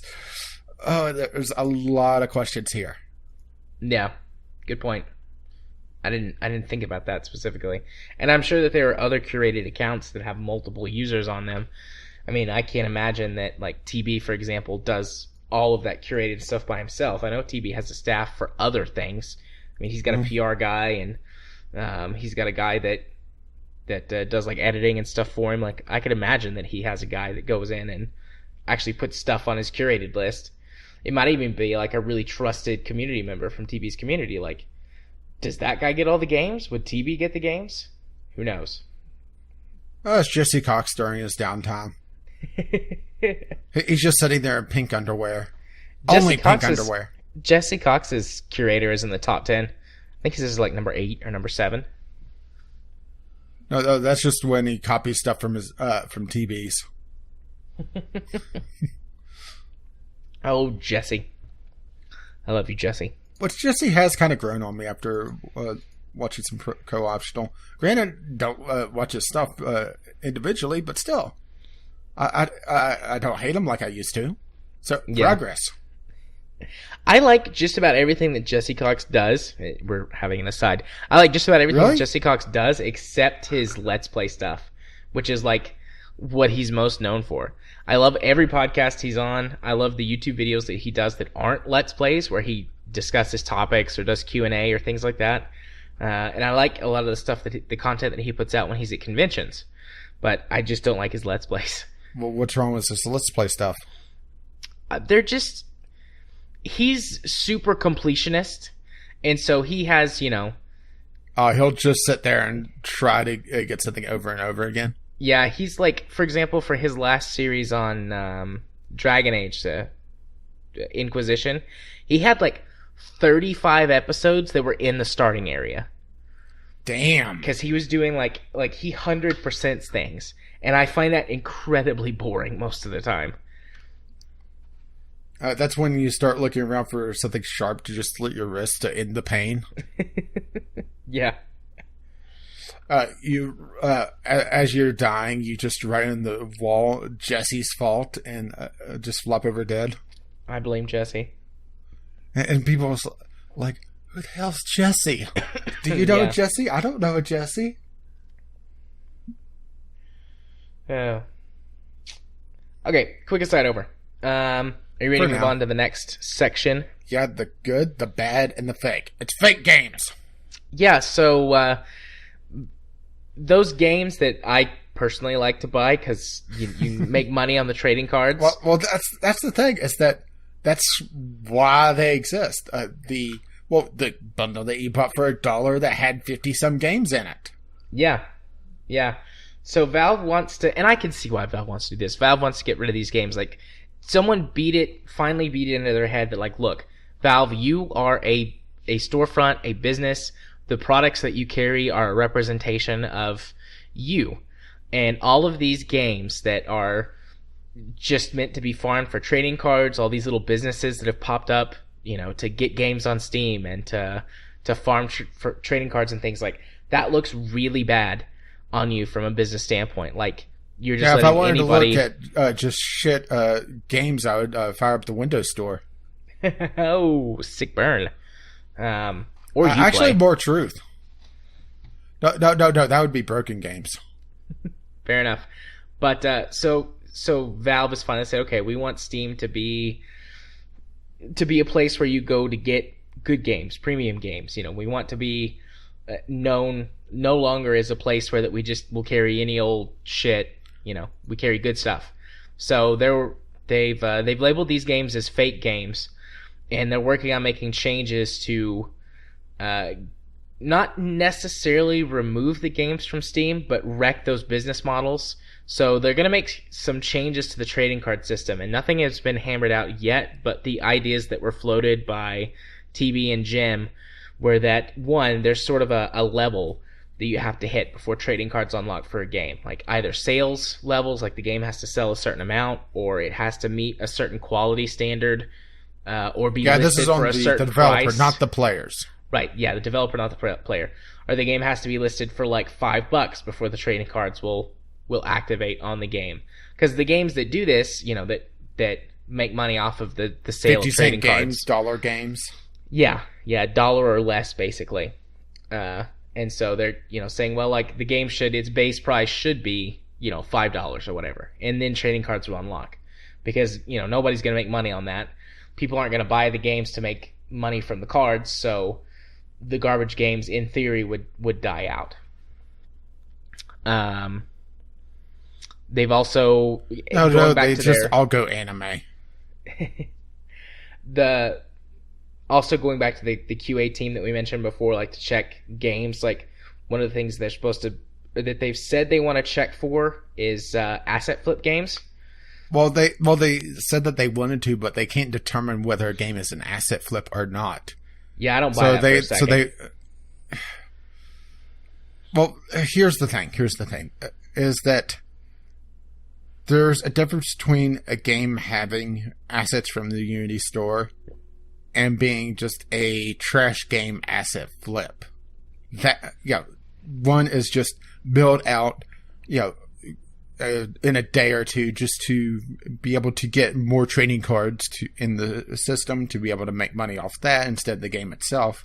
The other is, using a shortcut on what could otherwise be a good game. Yeah. So if you just put a blanket, this game has this toilet out of the Unity store, so it's utterly shit. Well, that's not entirely fair because this one game could have the toilet be bought from the Unity store to put in a house that is for a survival horror game, and they reskin the toilet to have it look all rusty and everything. But because it has the toilet, they think it's a shit game. Well, I mean, it is a toilet, so it is, pretty shitty. Well, no, I see what you're saying, but I guess the way that I'm taking that is that this is another one of Valve's deals where if they just had one or two people that was their job, like if a game, for example, a game gets reported as an asset flip game. Can you imagine that being on your resume? Well, I worked at Valve. I checked to see if games were games or fake games. I would love to put that on my resume, actually. I would just focus on the I worked at Valve part. Oh, but what did you do at Valve? I mean, what was your position? Quality control. I was a quality control officer. Really? Valve has quality control? Wow, I didn't realize that. But see, that's... you exist. That's the thing. If they could do it as a system, like a game could be reported for suspected asset flipping.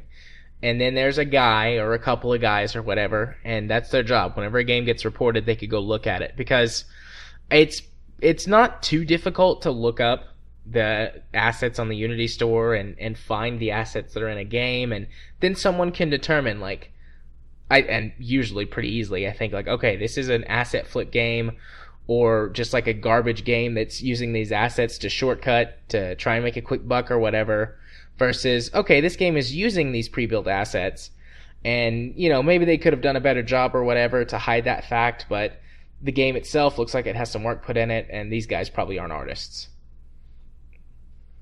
Again, though, that's the issue of, well, if Valve actually had some quality control and a few more people doing this sort of work, it wouldn't be a problem. So that's what I'm saying. Quality control 7-8 years ago, a lot of this wouldn't have been a problem. Yeah. So that's what I'm saying. Like, I don't buy for a second that Valve actually can't tell. I do believe that Valve couldn't tell if the assets were stolen or not. I mean, that's pretty much impossible to tell unless there's something... But yeah, unless they call up Unity or something. Yeah, and even then it might be difficult to tell, depending on, where records and things go, and if someone did a good job hiding it or whatever. You might be able to tell, like, for example, how pirated games sometimes do weird stuff, like the patch and iPatch and Alan Wake. If you pirate the game, the awesome patch? The awesome patch. But, these assets might have some bits of code in them that work like that, but... Yeah, but most likely not. Usually, the assets that we're talking about is essentially 3D models. That's what people usually think of when they talk about asset flipping, is the 3D models out of the Unity store. Yeah. But Valve said that, what is a bad game is, by and large, pretty subjective, as long as the game works. Some people might derive some kind of weird pleasure from playing those crappy games. So Jared. Yeah, I do.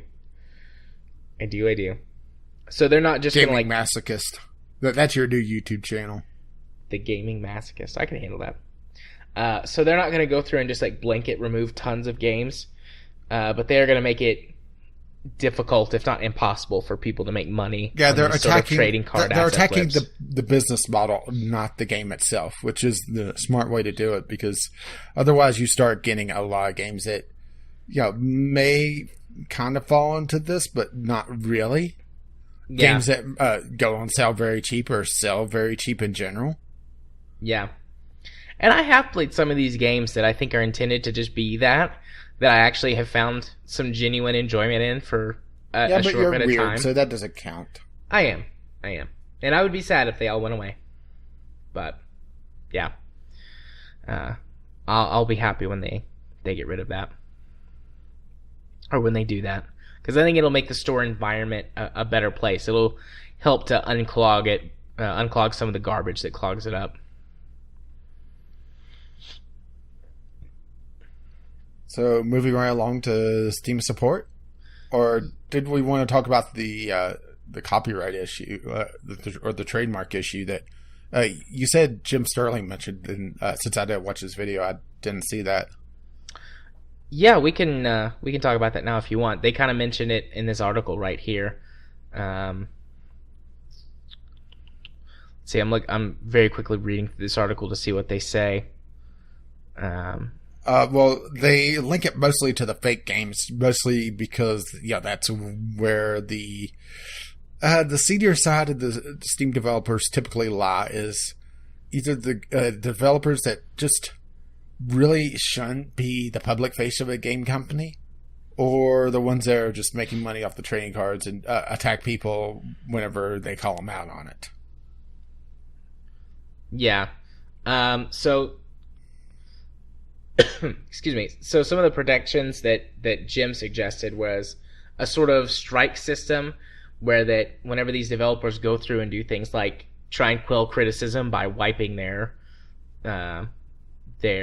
forums or their reviews, or whenever they like change the name of the game or something, they get strikes, and whenever they get so many strikes, the game gets removed from Steam or gets a tag on it that the developer can't remove, that calls them out for trying to silence criticism.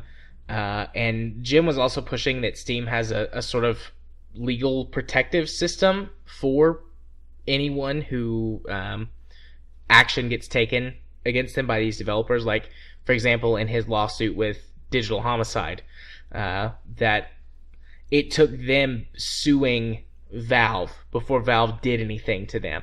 But in the case where that they actually went after Jim for doing things that were covered under fair use and free speech and things like that, whenever that happened, Steam should have taken action until the legal battle was resolved, which would have removed all of their stuff from the store a lot sooner, or at least locked it down. And Valve seemed to be supportive of that they wanted to have a system in place to prevent developers from lying about their games, from removing legitimate criticism. They don't want to make it so that someone who's abusing the system doesn't get removed, but that already happens fairly regularly. People who are genuinely abusive and things like that can get reported and blocked. Well, these developers are really a symptom of something that Valve didn't foresee with the trading card system just in general. That, they didn't foresee developers making a business model off of trading cards. They were expecting maybe the gamers would get a few bucks here and there. Not, entire development teams making a living off of them. Yeah. Which, I don't see how that anybody could not see that coming. Everything. Valve. Maybe this is just like the cynic in me, but everything is always exploited all the time in a system without rules. That's the problem with pure capitalistic systems, why they don't work. Because human beings find ways to exploit the system, rise to the top, and stay on the top. That's why the free market doesn't actually rule. But that's a debate for another time on another podcast. But that's basically it. Jim went in depth a little bit, like with some of the things that he said to them, and he basically was like, you know what, I went overboard, and I shouldn't have said some of the things that I said to them. Like, he stepped out of character and genuinely apologized. But this really has negatively impacted me for over a year, and I kind of had my one chance to lay it all out to Valve, and so I did. He said he got so angry that he was clenching and shaking, and he banged on the table one time, and nobody stopped him. So I think they all agreed. But and regardless, they hugged it out. I would love to hug it out with Jim Sterling. Oh my! He's a naughty boy. Spanking Tom. But so yes, Steam is going to put some type of protection system in place, but they haven't decided how strict versus how lenient they want to be. So I'm not sure if I want them to be more strict or more lenient. I think anything is better than what they have now, but I don't want to see devs getting wholesale removed from the store just because they did one dumb thing, which I think is why a strike system would work well. Yeah, well, it really depends on what that one dumb thing is. If you're threatening the life of the CEO of the platform you're selling your game on, yeah. Yeah, that one's fair. I think if you threaten anybody's life, that one's a fair case to just remove it. But that's one level of dumb, but it's a whole nother level. Just the life of the CEO of the platform you're trying to sell your game on. I mean, that's dumb. Yeah. So, are you ready to move on to the last issue of Steam support? Yep. This one is actually kind of a short one, but also it seems like it's somewhat in effect already, because there's a lot of people reporting that Steam support tickets are being answered a lot quicker than they used to be. Yeah, so Steam... Granted, before, Steam support tickets could be measured in eons more than anything else, but still. Yeah, so apparently Valve now has contracted with 2 external companies. I don't know why they're using 2, but who knows. Backup. I guess. Yeah, I guess. Or maybe one is more of technical support and the other one is more just general. It might be. It also might be something related to like time zones or something. Possibly. Maybe one is something like U.S. or European based and the other one is in India. Yeah. But anyway, so yeah, they've got 2 support companies that are handling the bulk of their support tickets. And then Valve has an internal team that handles the stuff that just can't be scripted out basically to support companies. So, and I thought it was funny in TotalBiscuit's video. He's like, they were there. I saw them with my own eyes. They exist. So there was this one intern. I haven't had to put in a support ticket in a while. The last one I put in was towards the end of last year. I had a game that just wasn't working. And its name was No Man's Sky. No. I mean, yes, but no, that's not what that ticket was about. Didn't you put in for support to get a refund on No Man's Sky and they turned you down? Yeah, I did. But the game was Starship Corporation, and it had been working fine. Like, I had been playing it, and then something happened, and it just quit working. It was related to, like, a back-end update that they pushed that they didn't say anything about. And so we got it working. Starship Corporation's on my list of games to try out at some point. It's a fun game. A lot more management. A lot more spreadsheets. It's essentially a building game as well. Yeah. But anyways, so and that took forever to get resolved. I think it was like 3 days before they responded to me, my initial ticket, and then it was like a couple of days between responses. And then it was, well, sorry, but you're past your 2-week window. Well, I'm way past that. I bought that game like last May. But so at that point in time, if they were using those companies, then those companies were doing a really crappy job. But before I think it was on Gaben's AMA on Reddit at one point, he was talking about training companies to be able to handle support tickets. So I imagine it does take a fair amount of specialized training to handle what Valve has to put up with, essentially, from us. Yeah, and I suspect that... just imagine just the variance of support tickets that they could see. Something from CSGO related to random ancient game just not working on modern OS. Yeah, I'd say that Steam or Valve gets hit with a ton of support tickets every day, just based on sheer user volume. I mean, they have one of the essentially most popular online services. Definitely on PC. I'm pretty sure console still beats them on pure numbers wise, but 12 million at peak. I'm sure they see a few. Yeah. I mean, what's 1% of 12 million like? And that's just their active, peak. I'm pretty sure that's users. more than 42. Yeah. Oh. I'm doing some quick math. Breaking out the calculator. Filler music here. There we go. Oh wait, no, that's 1.2 million. So I need to add one more zero. Yeah, that's 1% of 12 million is 120,000. So yeah, which I really doubt 1% of people, 1 in 100 is sending in tickets. Yeah. But I mean, even 0.5% would be 60,000.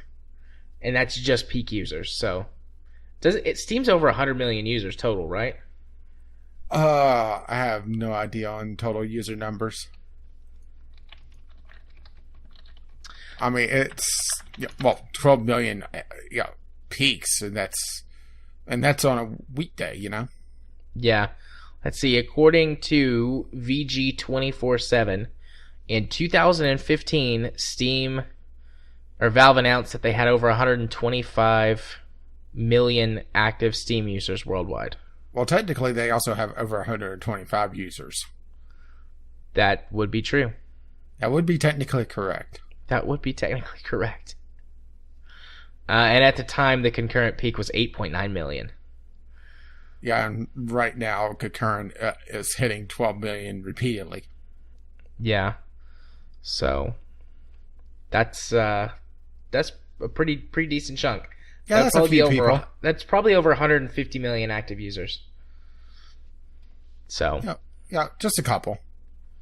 So that's pretty much through the entire list. I'm excited to see where this goes, but it really depends on, like we've talked about, just how they could incentivize people to do some of these systems, because that's where Greenlight fell down, is just they couldn't get people to do it. So, the companies that were cheating the system stood out and got through a lot easier because, they were the ones making the vote counts needed. Yeah. Also, TB and Jim both said that, they were the first, but Valve told them that they were not going to be the last. Not the only. Yeah, it's not going to be just in the hands of Jim fucking Sterling, son. Or TotalBiscuit. It's going to be in more hands. And you're over there chuckling that I said that, right? Jim fucking Sterling, son. Yeah. Also, Jenna went, which is TotalBiscuit's wife. I don't know, nobody ever mentioned her saying anything. So I don't know if she just went with TB to help with, his health stuff, because he did recently have surgery. Yeah, well, Jenna is actually... technically, TotalBiscuit works for Jenna. Yeah, Jenna is the CEO of what's their company? Biscuit Corp or whatever it is. Yeah. So, she was there in a business capacity, but we don't know, just what was going on with her. Yeah, I don't think she put anything on her YouTube channel. I have a feeling she was just there holding back TotalBiscuit. It's like, no, be nice. Too bad Don't be that cynical. Yeah, too bad nobody was there to hold back Jim. I don't think anyone could. He can be incredibly reserved, when he's not in character. Maybe they just need to have, like a park ranger sitting there with a tranquilizer gun. Yeah. Something that could knock out a bull moose in 10 seconds. So, yeah, Jenna has not posted anything on her YouTube channel. Her last video was from 4 months ago. Yeah, which is just TotalBiscuit eating random shit, isn't it? Mostly. Or she which makes is him awesome, play, by the way. Or she makes him play like Honey Pop. Because TB doesn't really like those sorts of games. But Jenna will make him play. I'm here against my will. Which makes him even funnier. Oh, here's a video called TotalBiscuit is the Prettiest Princess. That's from 3 years ago. Which we know that's not true. That's free toss. Oh. Speaking of which, we're gonna have to kidnap free toss at some point, aren't we? We should. I've thought about. I've seen him on Steam a couple of times in the last week, and I thought about chatting it up. I'll get the rope. But I've just been really tired and not sociable. You tired? Nah. Okay. So, shall we swiftly move along to something else? Yes, let us move on. Our next news topic The Persona 5 devs threaten streamers. Yeah, this is late breaking, at least I think. This is just really coming along, and oh, what the fuck, Japan? Yeah, this is just another case of they just don't get it. So, well, let's just put it this way. This is probably the most professional press release I've ever seen. Oh, wait. What's the opposite of professional? Well, besides us? Digital homicide. Okay, this is the most digital homicide press release I've ever seen. It is though. They basically are telling you not to stream past a certain part of the game, otherwise they're gonna. Yeah, I did do a little bit of research just to see how far this is. The game starts in early April. The Persona games, they follow essentially a day-to-day cycle, and the calendar ticks off to show you where you are in the game. The game start date, at least from what I was able to find, most of what I found was the Japanese version, I think, was in early April. And they say, please limit your content past the in-game date of 7/7. If you decide to stream past 7/7, I highly recommend not doing this. You have been warned. You do so at risk of being issued a content ID claim or worse, a channel strike / account suspicion. Real fucking professional, guys. Yeah. I would expect this from Digital Homicide, honestly. Not this. Not Atlas. Yeah. I mean, the gist of it is they're trying to... They're trying to limit spoilers. But yeah, here's the thing. Here's the thing is that we live in the age of information. You're not going to keep spoilers off the internet. It doesn't work like that, you dumb fucks. The only way to not have your game spoiled is to just not release it. And then no one can spoil it because no one can play it. Or just scare off all your possible customers, which they're really in the process of doing so. Yeah. I mean, well, let's put it this way. I went through and delisted every single Atlas game I had on my wish list, which I had a few. Either them developing it or publishing it. I wonder how many I have on my wish list. And shame because a couple of them I actually liked. How do you search for developers on Steam? I just searched their name and picked out a game, and they were the publisher on it. But yeah, Japan does not get the internet. I mean, Nintendo's made this abundantly clear. And this is even worse than Nintendo. Nintendo just, takes your content and makes money off of it. They're outright threatening. Yeah. Threatening to give someone a DMCA takedown. Yeah, DMC takedown or copyright takedown. Which honestly, the copyright is even worse because that is a copyright strike. DMCA, that could really vary depending on what the status of the YouTube channel is. But the fact that this could take someone's YouTube channel down. Here's the thing: is that okay? Let's hypothetically, I'm doing a series on this. Granted, I definitely wouldn't because one, I don't want to touch this fucking game with a 10-foot pole now, and two, it's a PlayStation game, and emulators for PlayStation 4 just isn't there yet. But okay, I have a series up, and I'm well past 7/7. They find my channel. They hit every single one of my videos that are past this point. 3 strikes, you're out. There's no, well, you have a bunch of videos. That's 1 strike. No, that's 3 strikes. You are fucking done. Period. Fuck you, Atlas. So, I don't have any games of theirs on my wish list. Well, I don't anymore.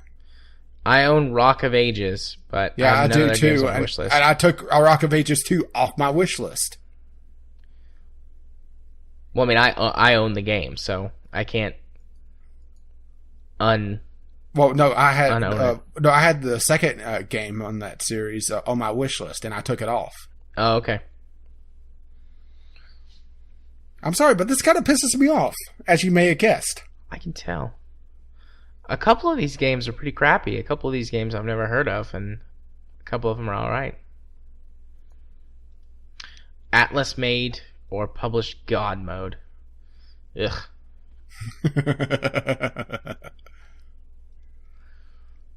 That was a really boring, generic horde shooter. It's not very good. I know. I've seen the videos of it. Okay, I'll stop now. You can. Well, here's the thing. Is that this game's been out for a while in Japan. I'm pretty sure this policy was in place for that. As a matter of fact, they say this being a Japanese title with a single playthrough story means our masters in Japan are very wary about it.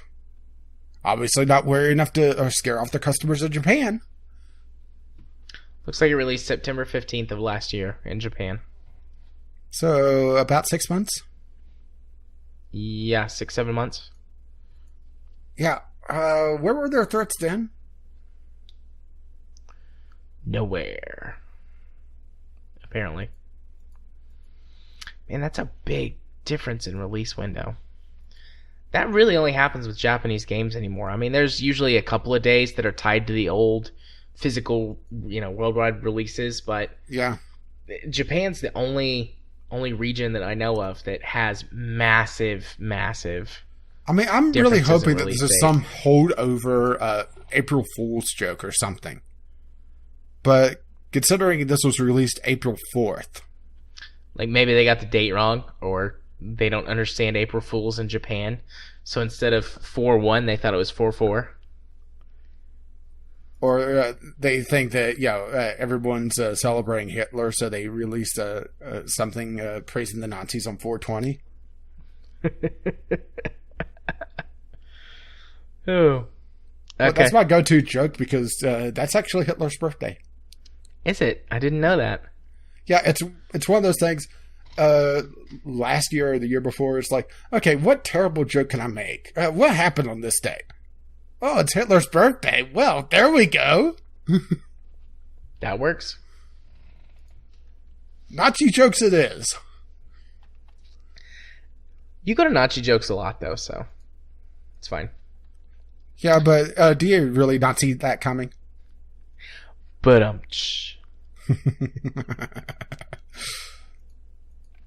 okay. This is just me being angry at this because it's outright threatening.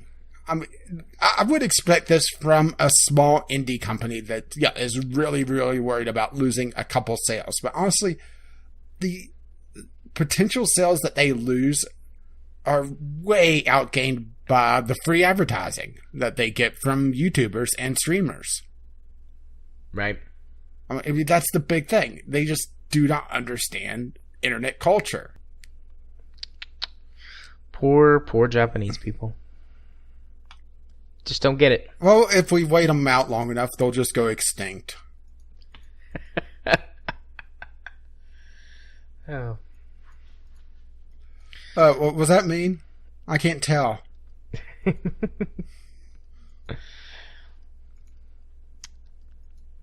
Are you actually asking, or is that rhetorical? A little bit of both. Nah, that's fine. So shall we move along to something else completely insane? Yeah, let's do that. We Happy Few is getting a movie adaptation. Yeah, once again, pretty... Oh, I have to be careful this time of year just to make sure I'm not getting a bunch of April Fool's jokes. But, yeah, it's... We Happy Few... well, if we had the category for last year, it would be my greatest disappointment of the year. Just because of the category, or the genre it is. Yeah. So I love at the bottom of this article, on their little quick take, or the little summary section, mm-hmm. It's, remember when we actually had to wait for the game to come out before inevitably mediocre film adaptations were announced? Yeah, me too. I mean, there's not really too much to say about it. We Happy Few looks like an interesting game that... It's an interesting game if it was a completely different genre. I'm not convinced that they could sell the story with it being a roguelite survival thing.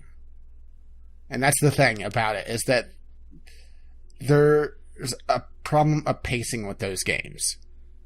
Yeah.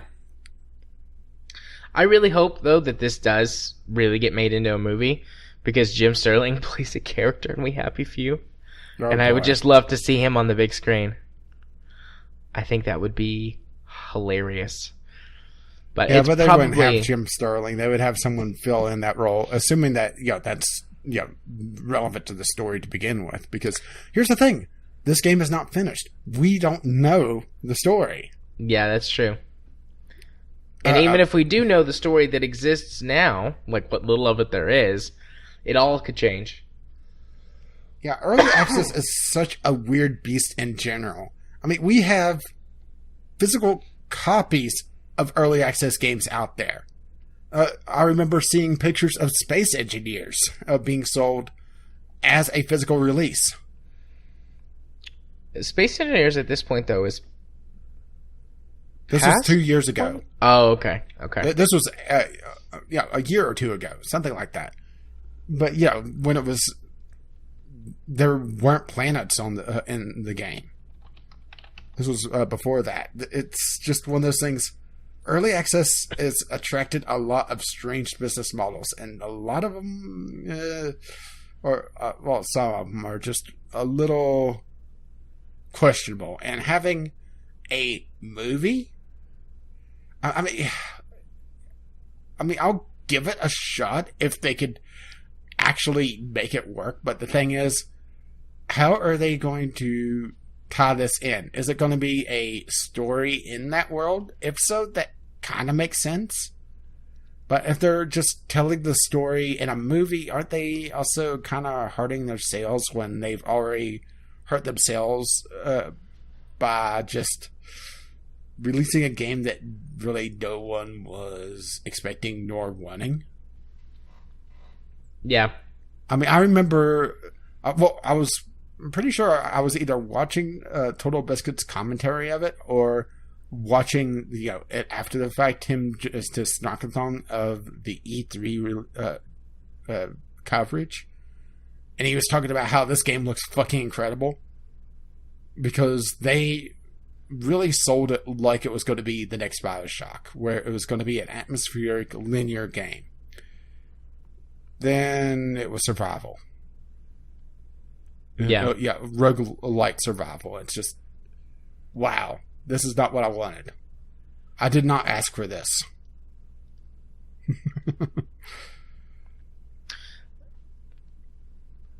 I mean, I'm not wanting to write it off just completely. It's just, video game movies have a certain stigma, lack of quality about them, usually. Yeah. They're essentially usually the money grab. Yeah, the best video game movies are the ones that aren't actually about games. Like Wreck-It Ralph is a game about movie, video game culture. Yeah. And Hardcore Henry uses a lot of video game sort of tropes and things, but it's a unique story that works in its medium of film. So it feels very gamey, but it is, genuinely a movie. And I would say it works the other way around. The Ghostbusters game from several years ago. It's set in the 80s Ghostbusters universe, but it doesn't really follow any of the movies. It's its own story. It supposedly has a lot of plot points from what would have been Ghostbusters 3 if we didn't get the abortion that was last year. But it still has its own elements. They bring in gameplay elements. They tie in, why you're essentially a nameless, guy. It's Bill Murray saying, well, don't get too attached to him. Remember what happened to the last one. Yeah. It's just, it worked. Yeah. And granted, you do get the rare instances that a video game about a movie that follows, or at least somewhat follows the movie, works. See GoldenEye as probably the prime example of this. Yeah. But even then, they take a lot of license with the movie. Yeah, they do. I'm trying to think of some other good video game movies. There's some contention over the Warcraft movie, but I thought it was genuinely a good video game movie. Still haven't seen it. I love the Resident Evil movies, but they have kind of become their own sort of thing. Only the first two were really based on the games, and then they went their own way. But I love them. Well, if you follow that logic, Mortal Kombat. The first Mortal Kombat movie was pretty good. Yeah, it was. It had some amazing special effects for the time. Yeah. But granted, not really following what story there is in the original Mortal Kombat games. But it's really its own thing. Mortal Kombat 2 was terrible, though. The movie. Bad movie. The Tomb Raider movies are really bad, too. I never really watched the Tomb Raider movies. They're not good movies. I mean, they've got some fun bits, and, like, Angelina Jolie is incredibly attractive in those movies. But outside of that... You needed more? But outside of that, they're just not good movies. And unfortunately, they're not so bad they're good. They're just boring, generic, average movies. Although they do have a lot of fun, silly continuity errors in them. So that you can make a game out of it, but they're not good movies. Sorry, every time I hear you say movies with Tomb Raider, I keep hearing boobies. Boobies. I mean, that's... I can't imagine why. Raiding tombs and big breastises is what Lara Croft is known for, so that makes sense. This was just one of those really quick stories. It's just, what the hell? Yeah, I think we went on this one for far longer, though, than we intended to. Yeah, really. Okay, let's... What we got sidetracked. There's a surprise. What else is new, yeah. So let's move on to our final news topic of today, which is PETA whines at Nintendo over the Milkng minigame. May have editorialized that title, but it works. Yeah. What's the actual title say? PETA is angry that Nintendo turned cow milking into a 1-2 switch game. Which, honestly, I think everyone's a little angry that Nintendo turning things into the 1-2 switch games. But that's mostly because the 1-2 switch games are kind of bleh. Yeah. They should have been the pack-in game that they weren't. Yeah, really. Okay, so they have the letter that they sent to Nintendo here. Shall I read this? Knock yourself out. Dear Nintendo. I like where this is going. I'm writing on behalf of the people for the eating of tasty animals. Oh, wait. Sorry. Wrong PETA. That's the one I support. The people for the ethical treatment of animals. PETA. Not the bread. And our more than 5 million members and supporters worldwide. Our staffers and activists have been playing recently the cow milking minigame for the Nintendo Switch and realized that you've taken all the cruelty out of milking. We applaud you for this. Oh, wait. We have more than 33 years of experience investigating dairy farms and whining about video games where cows have been exploited for their milk. And it is never that pleasant for these animals. Can you have some realism here, please? And I'm just going to stop there and think. Realism, please.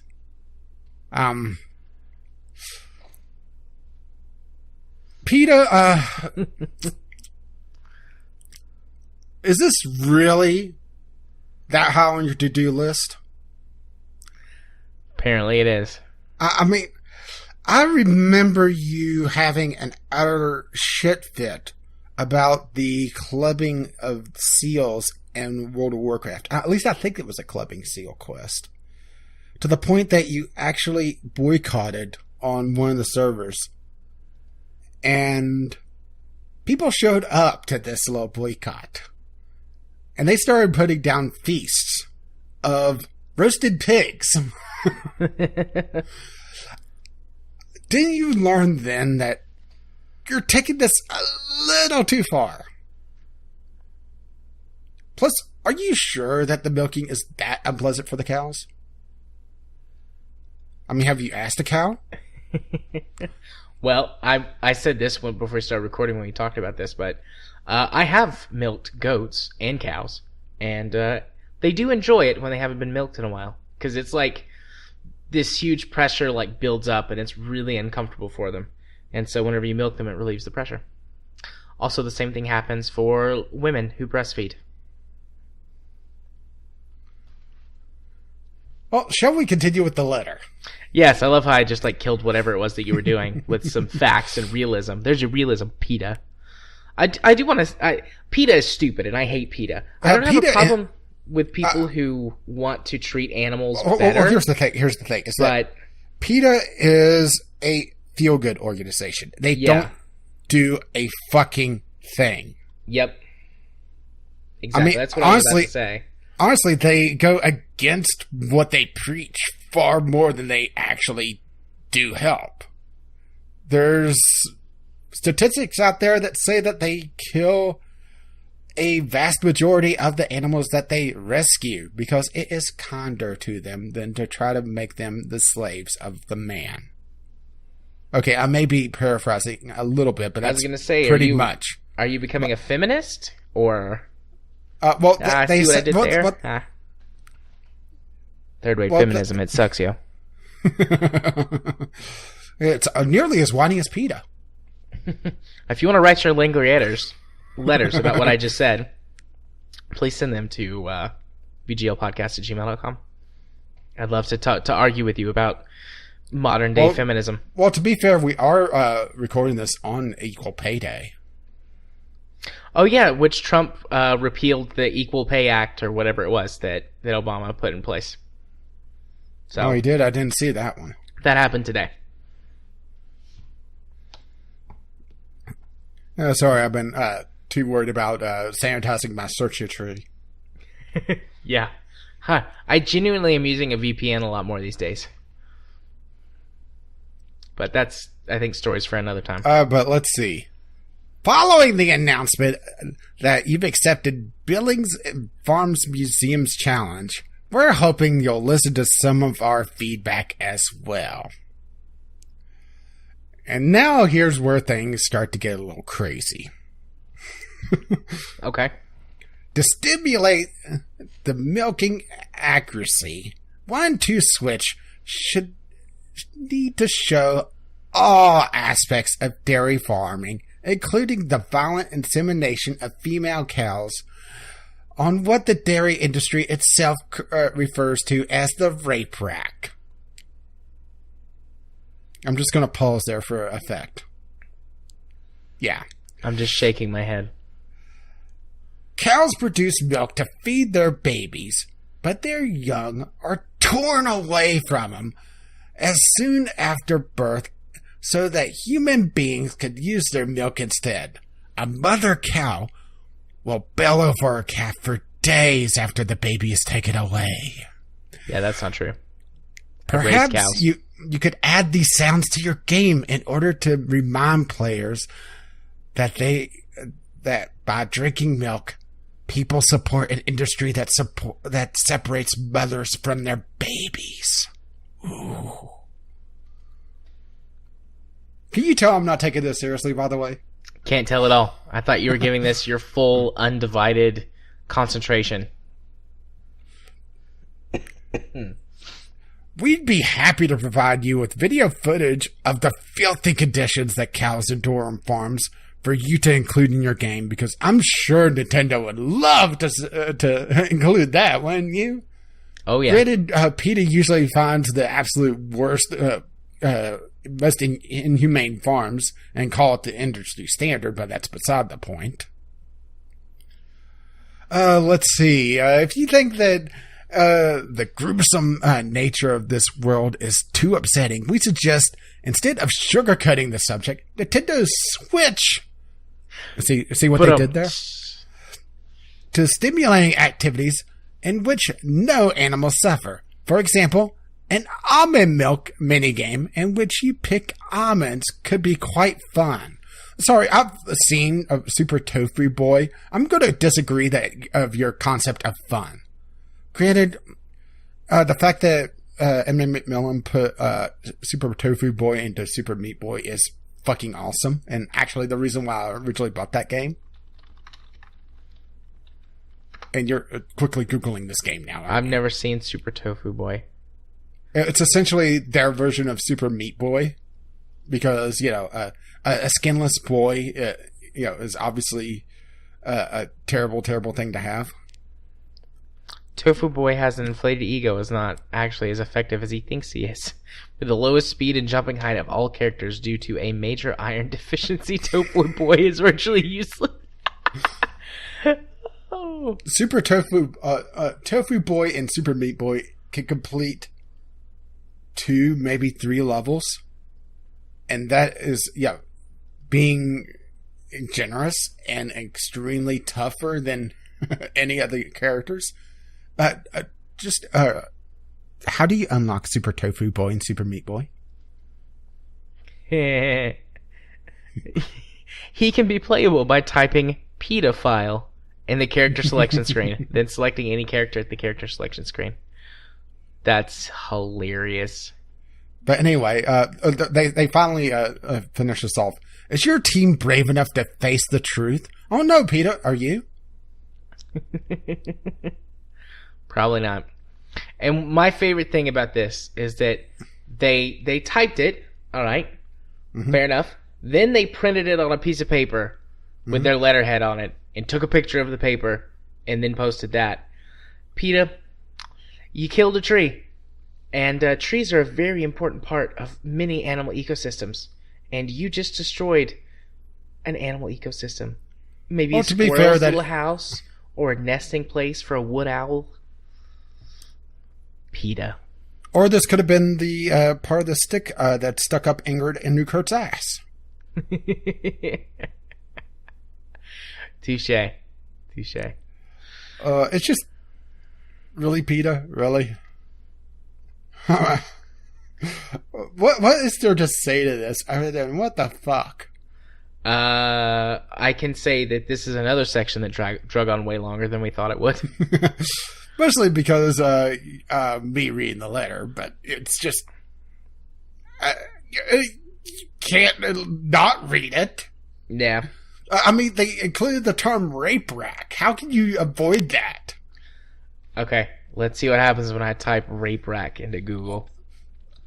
Donald Trump gets hard. Rape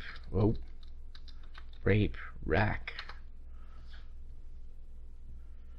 I have a feeling that if this is an industry term, it's the term that the farmhands use, that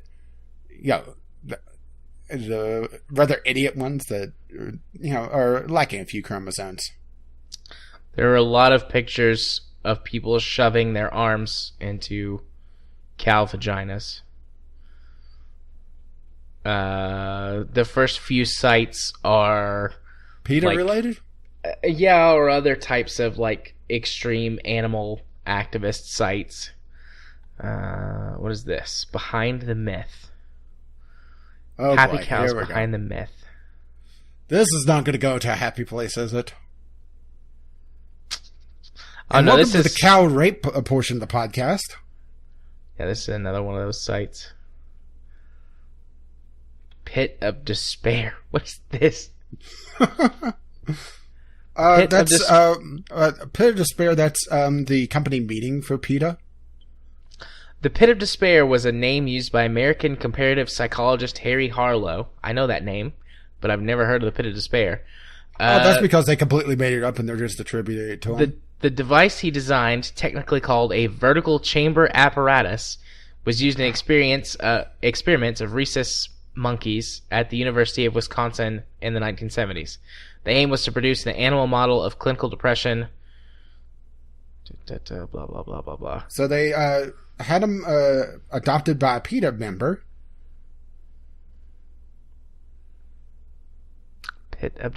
Also called the Dungeon of Despair. I'm pretty sure I read it there once. Oh, I know what. Okay, I recognize this from one of my history of psychology textbooks. Now that I'm looking at the pictures on it, it had like little slippery slides inside, and they took monkeys away from their moms, to baby monkeys, to try and study depression in animals and see if it existed. And it, like, the mom was on one end, and the baby couldn't get to the mom. Like, it could try, like there was like little like slides and things that it could try to climb up, but they were such a steep animal that the baby monkeys couldn't climb them. So there you go. There's your psychology lesson for today. A lot of interesting studies done in the 60s and 70s before there were rules and regulations governing that sort of thing. Yeah, but of course, PETA latches onto those because, the fact that there's ethics today, that doesn't factor into PETA's worldview. Yeah. But then again, PETA, is your team brave enough to face the truth? So yeah, turned it back on them. Way to go. Way to go. Now I'm thinking about like all the interesting experiments that happened in the 50s, 60s, and 70s before regulations came in and took place. And I'm like wanting to go on a psychology tangent, but we shouldn't, because I do still need to go to bed and get up and do things tomorrow. So let's... I kind of want you to go on a psychology tangent on Ingrid Newkirk, because she is fucking batshit crazy. Actually, she's fucking batshit as well. I'm pretty sure that they eat it. They love their guano. Bat poo is a very common ingredient in makeups. Many mascaras and face masks use bat poo. And also PETA letterheads. Apparently so. All right, let's move on to our next topic. Yeah. Is there anything to talk about here? I mean, no. This is more just making. This is just making fun of PETA, really. But they're asking for it. This was. We'll peel back the curtain a little bit.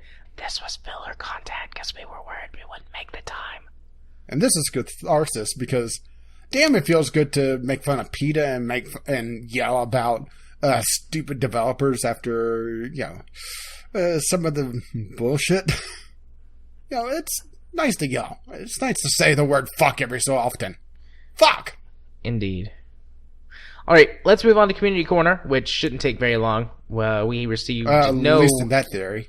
No letters this week. Only tweets and responses to question of the week. So, actually, tweet. But let's do the question of the week first. If you had your choice, what game would you induct in the Video Game Hall of Fame and why? This was talking about the Video Game Hall of Fame from last week. Kyle, Tetris, made with Soviet tech and still played today. Kyle, you got your wish. You kind of wasted your wish, didn't you? Yeah, I was going to say, isn't Tetris already in the Video Game Hall of Fame? Yeah. Kyle, way to waste your wish there. Yep, it was added in 2015, according to the Wikipedia page.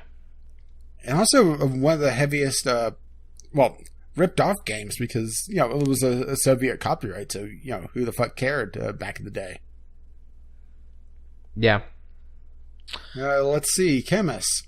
Counter-Strike 1.6, any Elder Scrolls / Fallout, Need for Speed Underground 2, original Prince of Persia, or Super Smash Brothers. All really good choices. I would say probably one of the older Elder Scrolls, really, more than anything else, though. Just because they really laid the bedrock for it, or definitely one of the older Fallout games. Yeah. Prince of Persia is a pretty good choice, but also the Prince of Persia series is kind of dialed off. Yeah, there hasn't been a new Prince of Persia game in a while. I think the last new Prince of Persia thing was the Disney movie from, 4 years ago? There's another video game movie that's alright. Didn't realize they made a Prince of Persia movie. Yeah, it's alright. It's not great, but it's alright. Well, there's great praise for you. It's alright. It's alright. Hey, for video game movies, that's pretty good. There's there's what you could put on the poster. VGL podcast. It's all right. It didn't want to make me jab a fork in my eye. Okay, be cool. Farmville for showing the masses the greatness of microtransactions to get fake currency that can be used to overcome arbitrary time games. Okay, real answer. TIE Fighter. It was the best space combat genre added to X-Wing / Space Commander and made being the bad guys realistic. Which I didn't really consider arcade games for a long time. That was the driving force in video gaming. Yeah. I like the X-Wing and TIE Fighter series. Good games. Let's see. Jim. Dune 2. It essentially created the RTS formula that's been used ever since, and that's a game I completely forgot about. Yeah, Jim's answer is my favorite answer. Yeah, I never really played it, though. It's one of those games that I know of, and I think going back to is pretty much impossible at this point. Yeah, it does not play well with modern hardware. I think there's some emulators for it, or you could run it in DOSBox, maybe. But it doesn't. Then, let's see, Groove. No Man's Sky, best multiplayer game ever, an awesome, diverse universe. Groove, go to your room. Back to the crate for you. How'd you get out? Well, I thought I smelled rancid jambalaya. But that's all the question of the week answers. And we had one tweet, at least that I found. Well, we did have Chemist talking to us about the RSS feed, but that's some inside baseball stuff, and I don't think you'd really want to hear about that. Kyle, what would you say is the ideal price for Kerbal Space Program? What would you say is the ideal price for Kerbal Space Program? Yeah. For me, I do think Kerbal is way overpriced for what it is right now. I mean, it's a $40 game. I think Kerbal's a good $20 game. Yeah, I was going to say $20 to $25. But here's the thing. Is it really depends on how you price your games, because Kerbal is, well, technically a simulator game, even though it kind of fakes some of the physics quite a bit.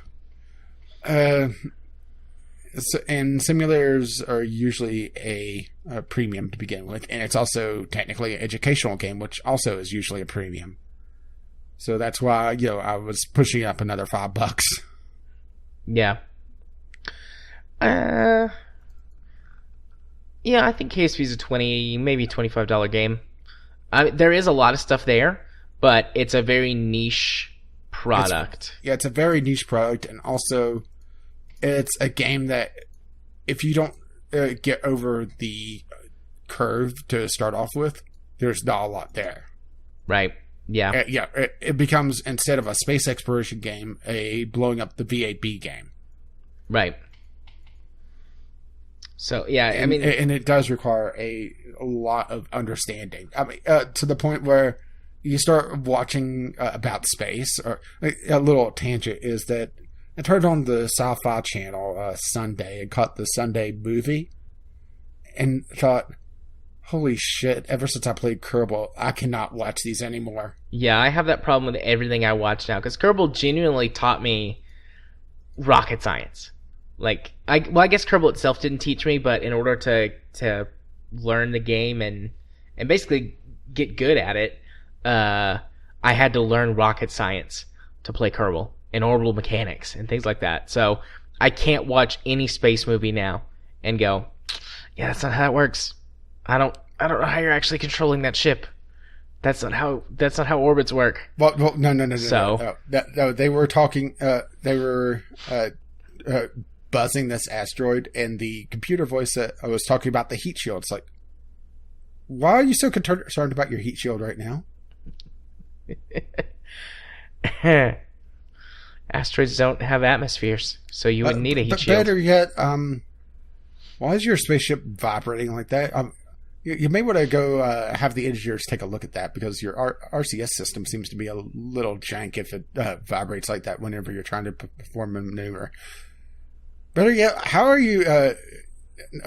No. I don't want to know how you're communicating in real time whenever you're beyond the moon. Yeah.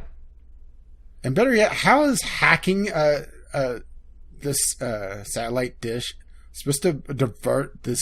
Well, actually, it was Mercury. It wasn't an asteroid in this movie. How is it supposed to divert Mercury that's been slung out of its orbit? And better yet, if Mercury's been slung out of its orbit, that's the least of our problems.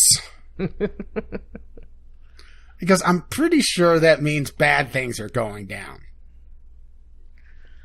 Indeed. Yeah. $25. I've talked myself into $25 for sure now. But no more than that because of just how niche it is. Yeah, it is a very expensive... it's on the expensive side of the indie games. That's for sure. But honestly, they sold a lot of their copies before they hit the $40 mark. Yeah. And they routinely go on sale to about the $15 mark, which is, to me, a good deal. And I do completely agree with some of the negative reviews on it, talking about how the learning curve doesn't teach you how to play it, which is completely fair. Yeah. Okie doke. So that's it for the community corner. If you wish to send in anything, or have us read or listen to your letters, or tweet at us, you could email us vglpodcast@gmail.com or tweet us at vglpodcast on Twitter. Alrighty. What's our recording time at? Because you keep the timer. 2.5 hours. Okay. We'll see. We were going to do 2 discovery queues, because we went along on every single section, we'll see how long it takes us to do 1. All right. So we may or may not do 2. But let me pull up. And we'll see if you remember to do the fun bed music that I found. Yes. I have the music, and I think I will have the time to do what we said and make a loop of it and get it put in. But yeah, well, my first game right off the bat. Well, here's the thing: is that since you could see the first game or two in the discovery queue, I've been seeing this, and I've been saving my discovery queue. Fallout Shelter. No, thank you. Oh, why not? Because I played it before and I lost my save, and I have no interest in playing it on Steam. Fair enough.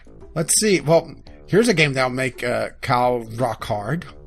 Explain 11. Oh, Explain 11 is on my list too. That's the first game on my list. Yeah, actually, really good graphics on this.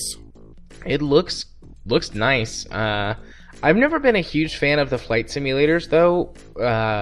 And suddenly, Kyle is thrown into a fit of rage. I mean, they're fun. I've played them, and I do like them, but when it comes to it's Sims... It's not something that I would put down $60 for. For simulators, I'm more on the KSP or a simple plane side of things. Yeah, well, I mean, when it comes to Sims, for me, I go trains all the way, so... Choo-choo, motherfucker. Let's see, Thimbleweed Park, another one for me. Looks like a knockoff of, well, they say, from the creators of Monkey Island and Maniac Mansion. Well, there's a pedigree right there. But I'm pretty sure that's Bullard Scully, or at least supposed to be. And it has a very old school look to the point-and-click adventure, where it has the open, close, give, pick up, look at, talk to, push, pull, use commands down at the bottom with an inventory. Boy, I'm picking up a lot of games today. What'd you say this game was called? Thimbleweed Park. I just put the link in the notes. I just have it. Park. I'm pretty sure I'm pronouncing that right. That looks interesting. Yeah, I'll put that on my wish list. To just sit there for forever, basically. Yeah, pretty much. I'm glad you're getting some good stuff. So far, I got Jack. Here's another one. This looks like essentially Final Fantasy Tactics. Only, okay. Well, not with Final Fantasy, of course, but it has the turn-based elements of the combat. I'll drop the link first. Oh, the show notes are going to be a pain in the ass for me to make this week. It's called Rimberta, or Rimberta. Oh. Oh, of course, it's a VR game. Shit. Oh, it is? No. This game on my list that I was getting excited for. I was about to say, wait, this doesn't look VR. Yeah, Project Lux. The crime is murder. Our story takes place in a court trial set in a futuristic world where most humans have cyber brains. The defendant on trial is an agent who coordinates with artists to create the data for cyber brains to interact with people's emotions. The victim is a girl artist named Lux. And it looks like a really nice, and like, she's sort of out of it. Cutesy anime sort of, I don't know, court Ace Attorney type. I don't know. It just looks fascinating. It looks really pretty, great art style, neat idea. VR. Yeah, and it's required, not an optional. Yeah, it's starting to get to the point where VR is actually getting some games that are more than just experiences. Yeah. Marvel's Guardian of the Galaxy Telltale on my wish list. You go. Love Guardians of the Galaxy. Love Telltale games. I've been excited for this for a while now. But I guess it's on Steam. Available April 18th. Pretty close to my birthday. But unfortunately, it will be the first episode, so I shan't be playing it then. I always wait for the whole thing to release and then buy it. Yeah, and that is it for my queue.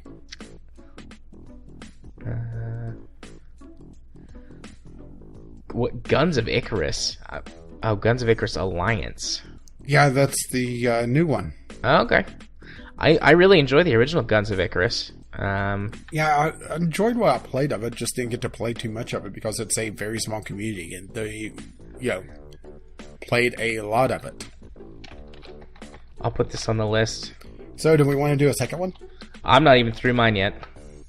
Well, I'm done. I have 5 games left in my queue. Let's see. I'll lightning round this a little bit, and I think we have enough time to do a second one.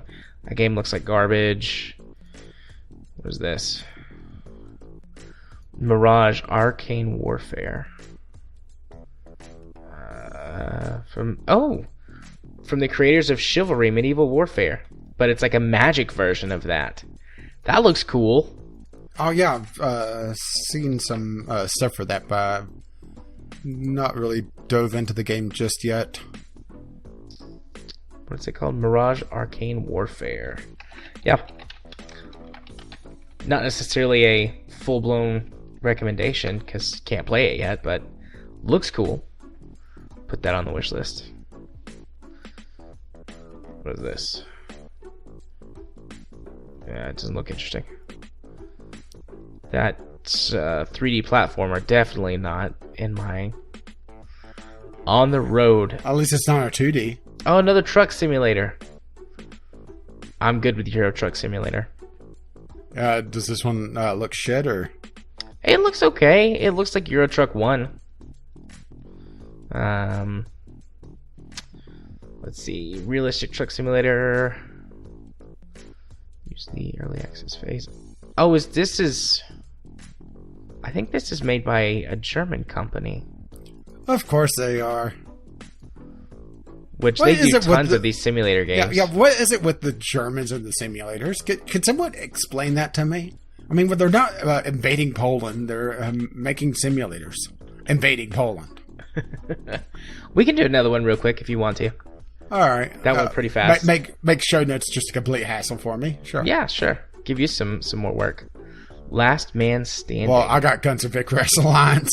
Nice. So this looks like another one of these Hunger Games-esque games. Domina. I've watched TotalBiscuit do a video on this. Amazing game, except for one teeny flaw. What? The complete and utter lack of a save system. Oh, is Domina the Gladiator? Yeah. I've seen some videos of this. It looks amazing. Yeah, it looks amazing. It plays like your typical clicker-esque simulation strategy game. No save system makes it an instant no sale for me. Wait, like there's no way to save the game. Period. Well, that's a problem. You have to play from start to finish, and TB did a stream of 3 hours of it, and he wasn't even a quarter of the way done. Dang. Granted, he was spending some extra time on it, but the dev was saying, "Oh, you could beat it in an hour or two." Well, TB said, "Well, maybe you can." There's not even a pause feature. It's got massive negative reviews with it's like this game it looks awesome, like all these awesome things, but you can't save, so this is terrible. Yeah. I assume they'll fix that right quick fast and in a jiffy. They better. Let's see. Next one I got. I did put Domino on my list because it's one of those things. If they can fix it, then I'll definitely recommend it, but not till then. Got Lego City Undercover, a couple-year-old port that runs absolutely terribly. Which is a shame, because I would actually like to pick up a Lego game at some point. Lego City. I like the Lego games. Well, this is a non-themed one. Well, it is technically themed, but it's not one of their franchises that they have licenses for. This is a terrible cover image. Affliction. This automatically, or like this feels like a Steam garbage asset flip type game. Fake game. That's just like, it's kind of a creepy I picture. got Bulletstorm Full Clip Edition, which supposedly, if this sells really well, it will get another game in the series. But the previous Bulletstorm was held back by a crappy DRM, and guess what? They didn't learn a fucking thing. Bulletstorm's a fun game, though. Although I played it on Xbox, so I didn't have to worry about any of that. Oh boy, got Yooka-Laylee. Yeah, I've heard a lot of bad things about Yooka-Laylee, which is really sad. It's very polarizing. I think that's the best way I could say it. But here's the thing, is that people are letting their politics get way, way too invested in their reviews. I mean, I understand punishing a game dev for business practices, but there's a lot of shit going on in the background of this, and that we can't even begin to cover because there's just so much of it. Yeah. This looks fun. Has Been Heroes. I watched TB do a video of it earlier. It possibly, but there's just some. It's one of those games that I would have to play first, I think, and that's the thing. Yeah, the art style looks super cute, and I like this kind of silly premise. The goal is to escort the king's twin princesses to school, which I think is cute. I'm gonna put it on the list. All right. What in the hell is this? Okay. This looks like some sort of almost Monster Rancher-esque game, but they don't want to call it Monster Rancher. The combat looks absolutely shitty. You wake on an unknown place, which turns out to be another world because we can't think of anything else. Open the dimension gate once more to return to your own world. That's the entire storyline of the store page. Okay. This explains it. The community helped pick this title. Green light. Here is something interesting. Beat Cop. Oh, I've seen some stuff about that game. It looks neat. Yeah, this is. I like the premise. Yeah, it's supposed to be a very Papers, Please-esque on how you have to handle some of your daily tasks while also running through the storyline. I'm going to put it on the list because it's one of those games I want to play, but at the same time, I'm not rushing out to spend $15 on it. Right. I mean, it is going to go on the wish list, though, because, yeah. And the thing is that also, they're supposedly really playing up the theme of the 80s cop movie. and I played a game like that not too long ago. Yeah, We Are the Police. So if they could handle the theme really well, then I'd love to play it. Granted, I didn't really care for Papers, Please just because there was too much for me to juggle. And I just didn't find it that enjoyable. So it really comes down to just how bad it is. Because I'm looking at some of the screenshots. You're getting knocked on your performance because you didn't respond to a theft at a particular place on your beat. Didn't respond lawfully to the fire, but he responded lawfully to when he patrolled the entire street. He stopped an extortion attempt at one store. So yeah, there's a lot to watch, and I'm not sure if that would be for me though. Yeah, it looks neat though. So I'm through my queue. Most of my games in this queue were like asset trash. Flip type games. So yeah, a lot of mine were trash. My entire queue was Beat Cop. So good thing we got that out of the way. Yeah. Okie dokie. Well, it's time for us to wrap up the show. Which means that this is the part of the show where I go first. And what's coming up on my channel? So far, still nothing.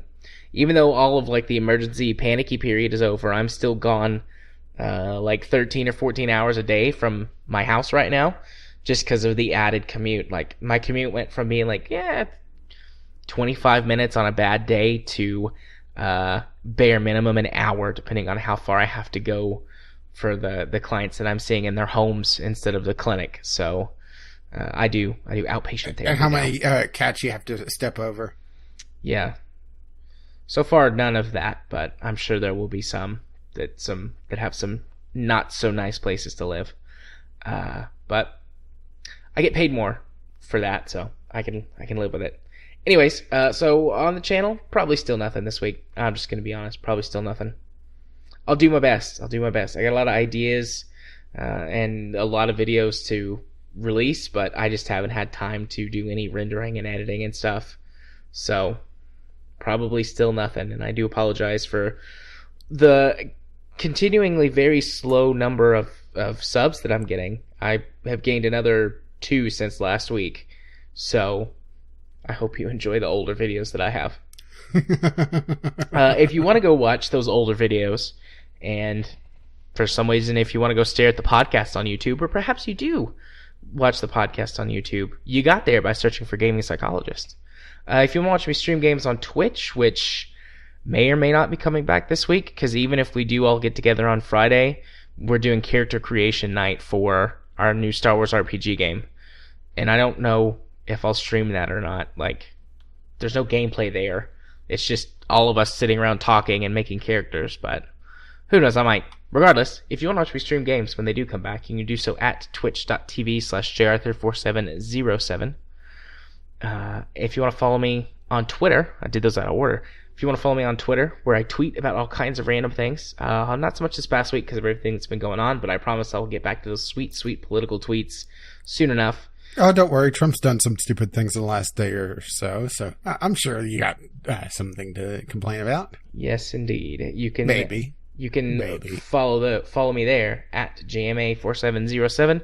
And if you want to be my friend on Steam, I accept all Steam friend requests and just assume that they're all awesome people, and so far no one has proven me wrong. My Steam username is jarthur4707. And if you wish to let him know exactly what episode of the podcast you listened to add him, the password for this week is utter. That's utter, UDDER, I assume. Yep. Not utter. Also known as what triggers PETA, it seems. Cow boobies. No, let's stick with utter. Be scientific about this. Right.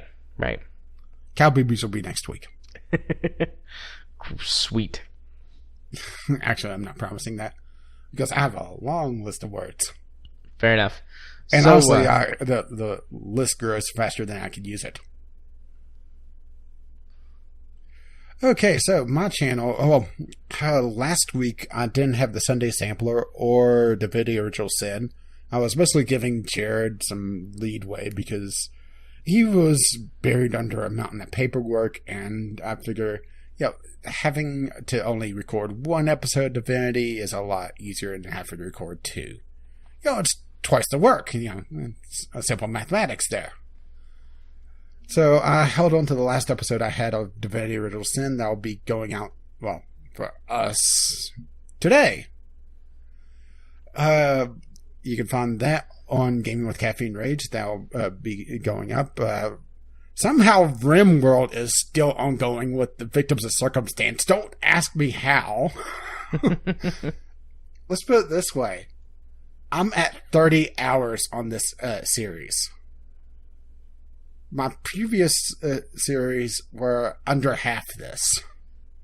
This is really going to mess up my average. And completely makes up for that one where I had 4 episodes and I pointed out, I should really do this. And, I didn't get a chance to enact that. And exactly what I pointed out ended up costing me the colony. But at least I called it, right? Indeed. Called it. And Halo Combat Evolved is, to give you an idea where I am at the Silent Cartographer. And Jared could probably tell you exactly where I am in the game. You mean the Silent Cartographer? Yep. Nice. Yeah, sadly I'm behind on watching the Halo videos. But yeah, I noticed because I'm not getting any views on them. Oh, I'm going to watch them. I'm going to get there. And critique all the bad moves I'm doing. Actually, the last few episodes I've recorded, I've changed my gameplay to be more grenade-based. That's a good step. Explosions! Throw a spider at him. It's a nice red versus blue reference there. Oh, well, you can find all of that, including the podcast, Fridays at noon, at Gaming with Caffeine Rage, and you could also catch me on Twitter, mostly bitching about the end card system, because I'm trying to figure out exactly how to make something look decent with it. Turns out, the end card system sucks. Well, unless you want to make something that looks exactly like every single other fucking end card on YouTube. Then it's excellent. But I don't want to do that. So it sucks. Oh, you can find that over at Gaming with CR on Twitter. Oh, even though I'm not exactly sure why you'd want to see me bitch about my end cards, but inside baseball stuff. I mean, you put up with Jared tweeting about Trump, right? Yes, I actually have gotten more followers since I bitch about Trump all the time. Can't imagine why. Once again, if you wanted to contact us on the podcast, if you somehow got amnesia since the last time I've said this, you can find us at BGL Podcast on Twitter or email us, bglpodcast@gmail.com with your letters, voicemails, gaming-related topics, or miscellaneous things. Especially the miscellaneous things, by the way. If you wish to pay for this absolute nonsense, you could help support the podcast with our Patreon campaign, patreon.com/VGLpodcast. And if you're watching this on YouTube or wherever else Jared has somehow gotten the RSS feed to work, somehow, you can find us over at bglpodcast.podbean.com, as well as iTunes or Google Play if you haven't found us there already. Our intro and outro music is On the Ground by Kevin McLeod, and you can find his work in Computech.com, and we have more music, which I didn't write down the name of, and I'm not going to say just because Jared may not use it, but it's also from Kevin McLeod, and it's some of his newer stuff. Being mysterious, but still covering copyright. And as his lovely music starts to roll across my voice. Bye-bye now. See ya. Bye-bye.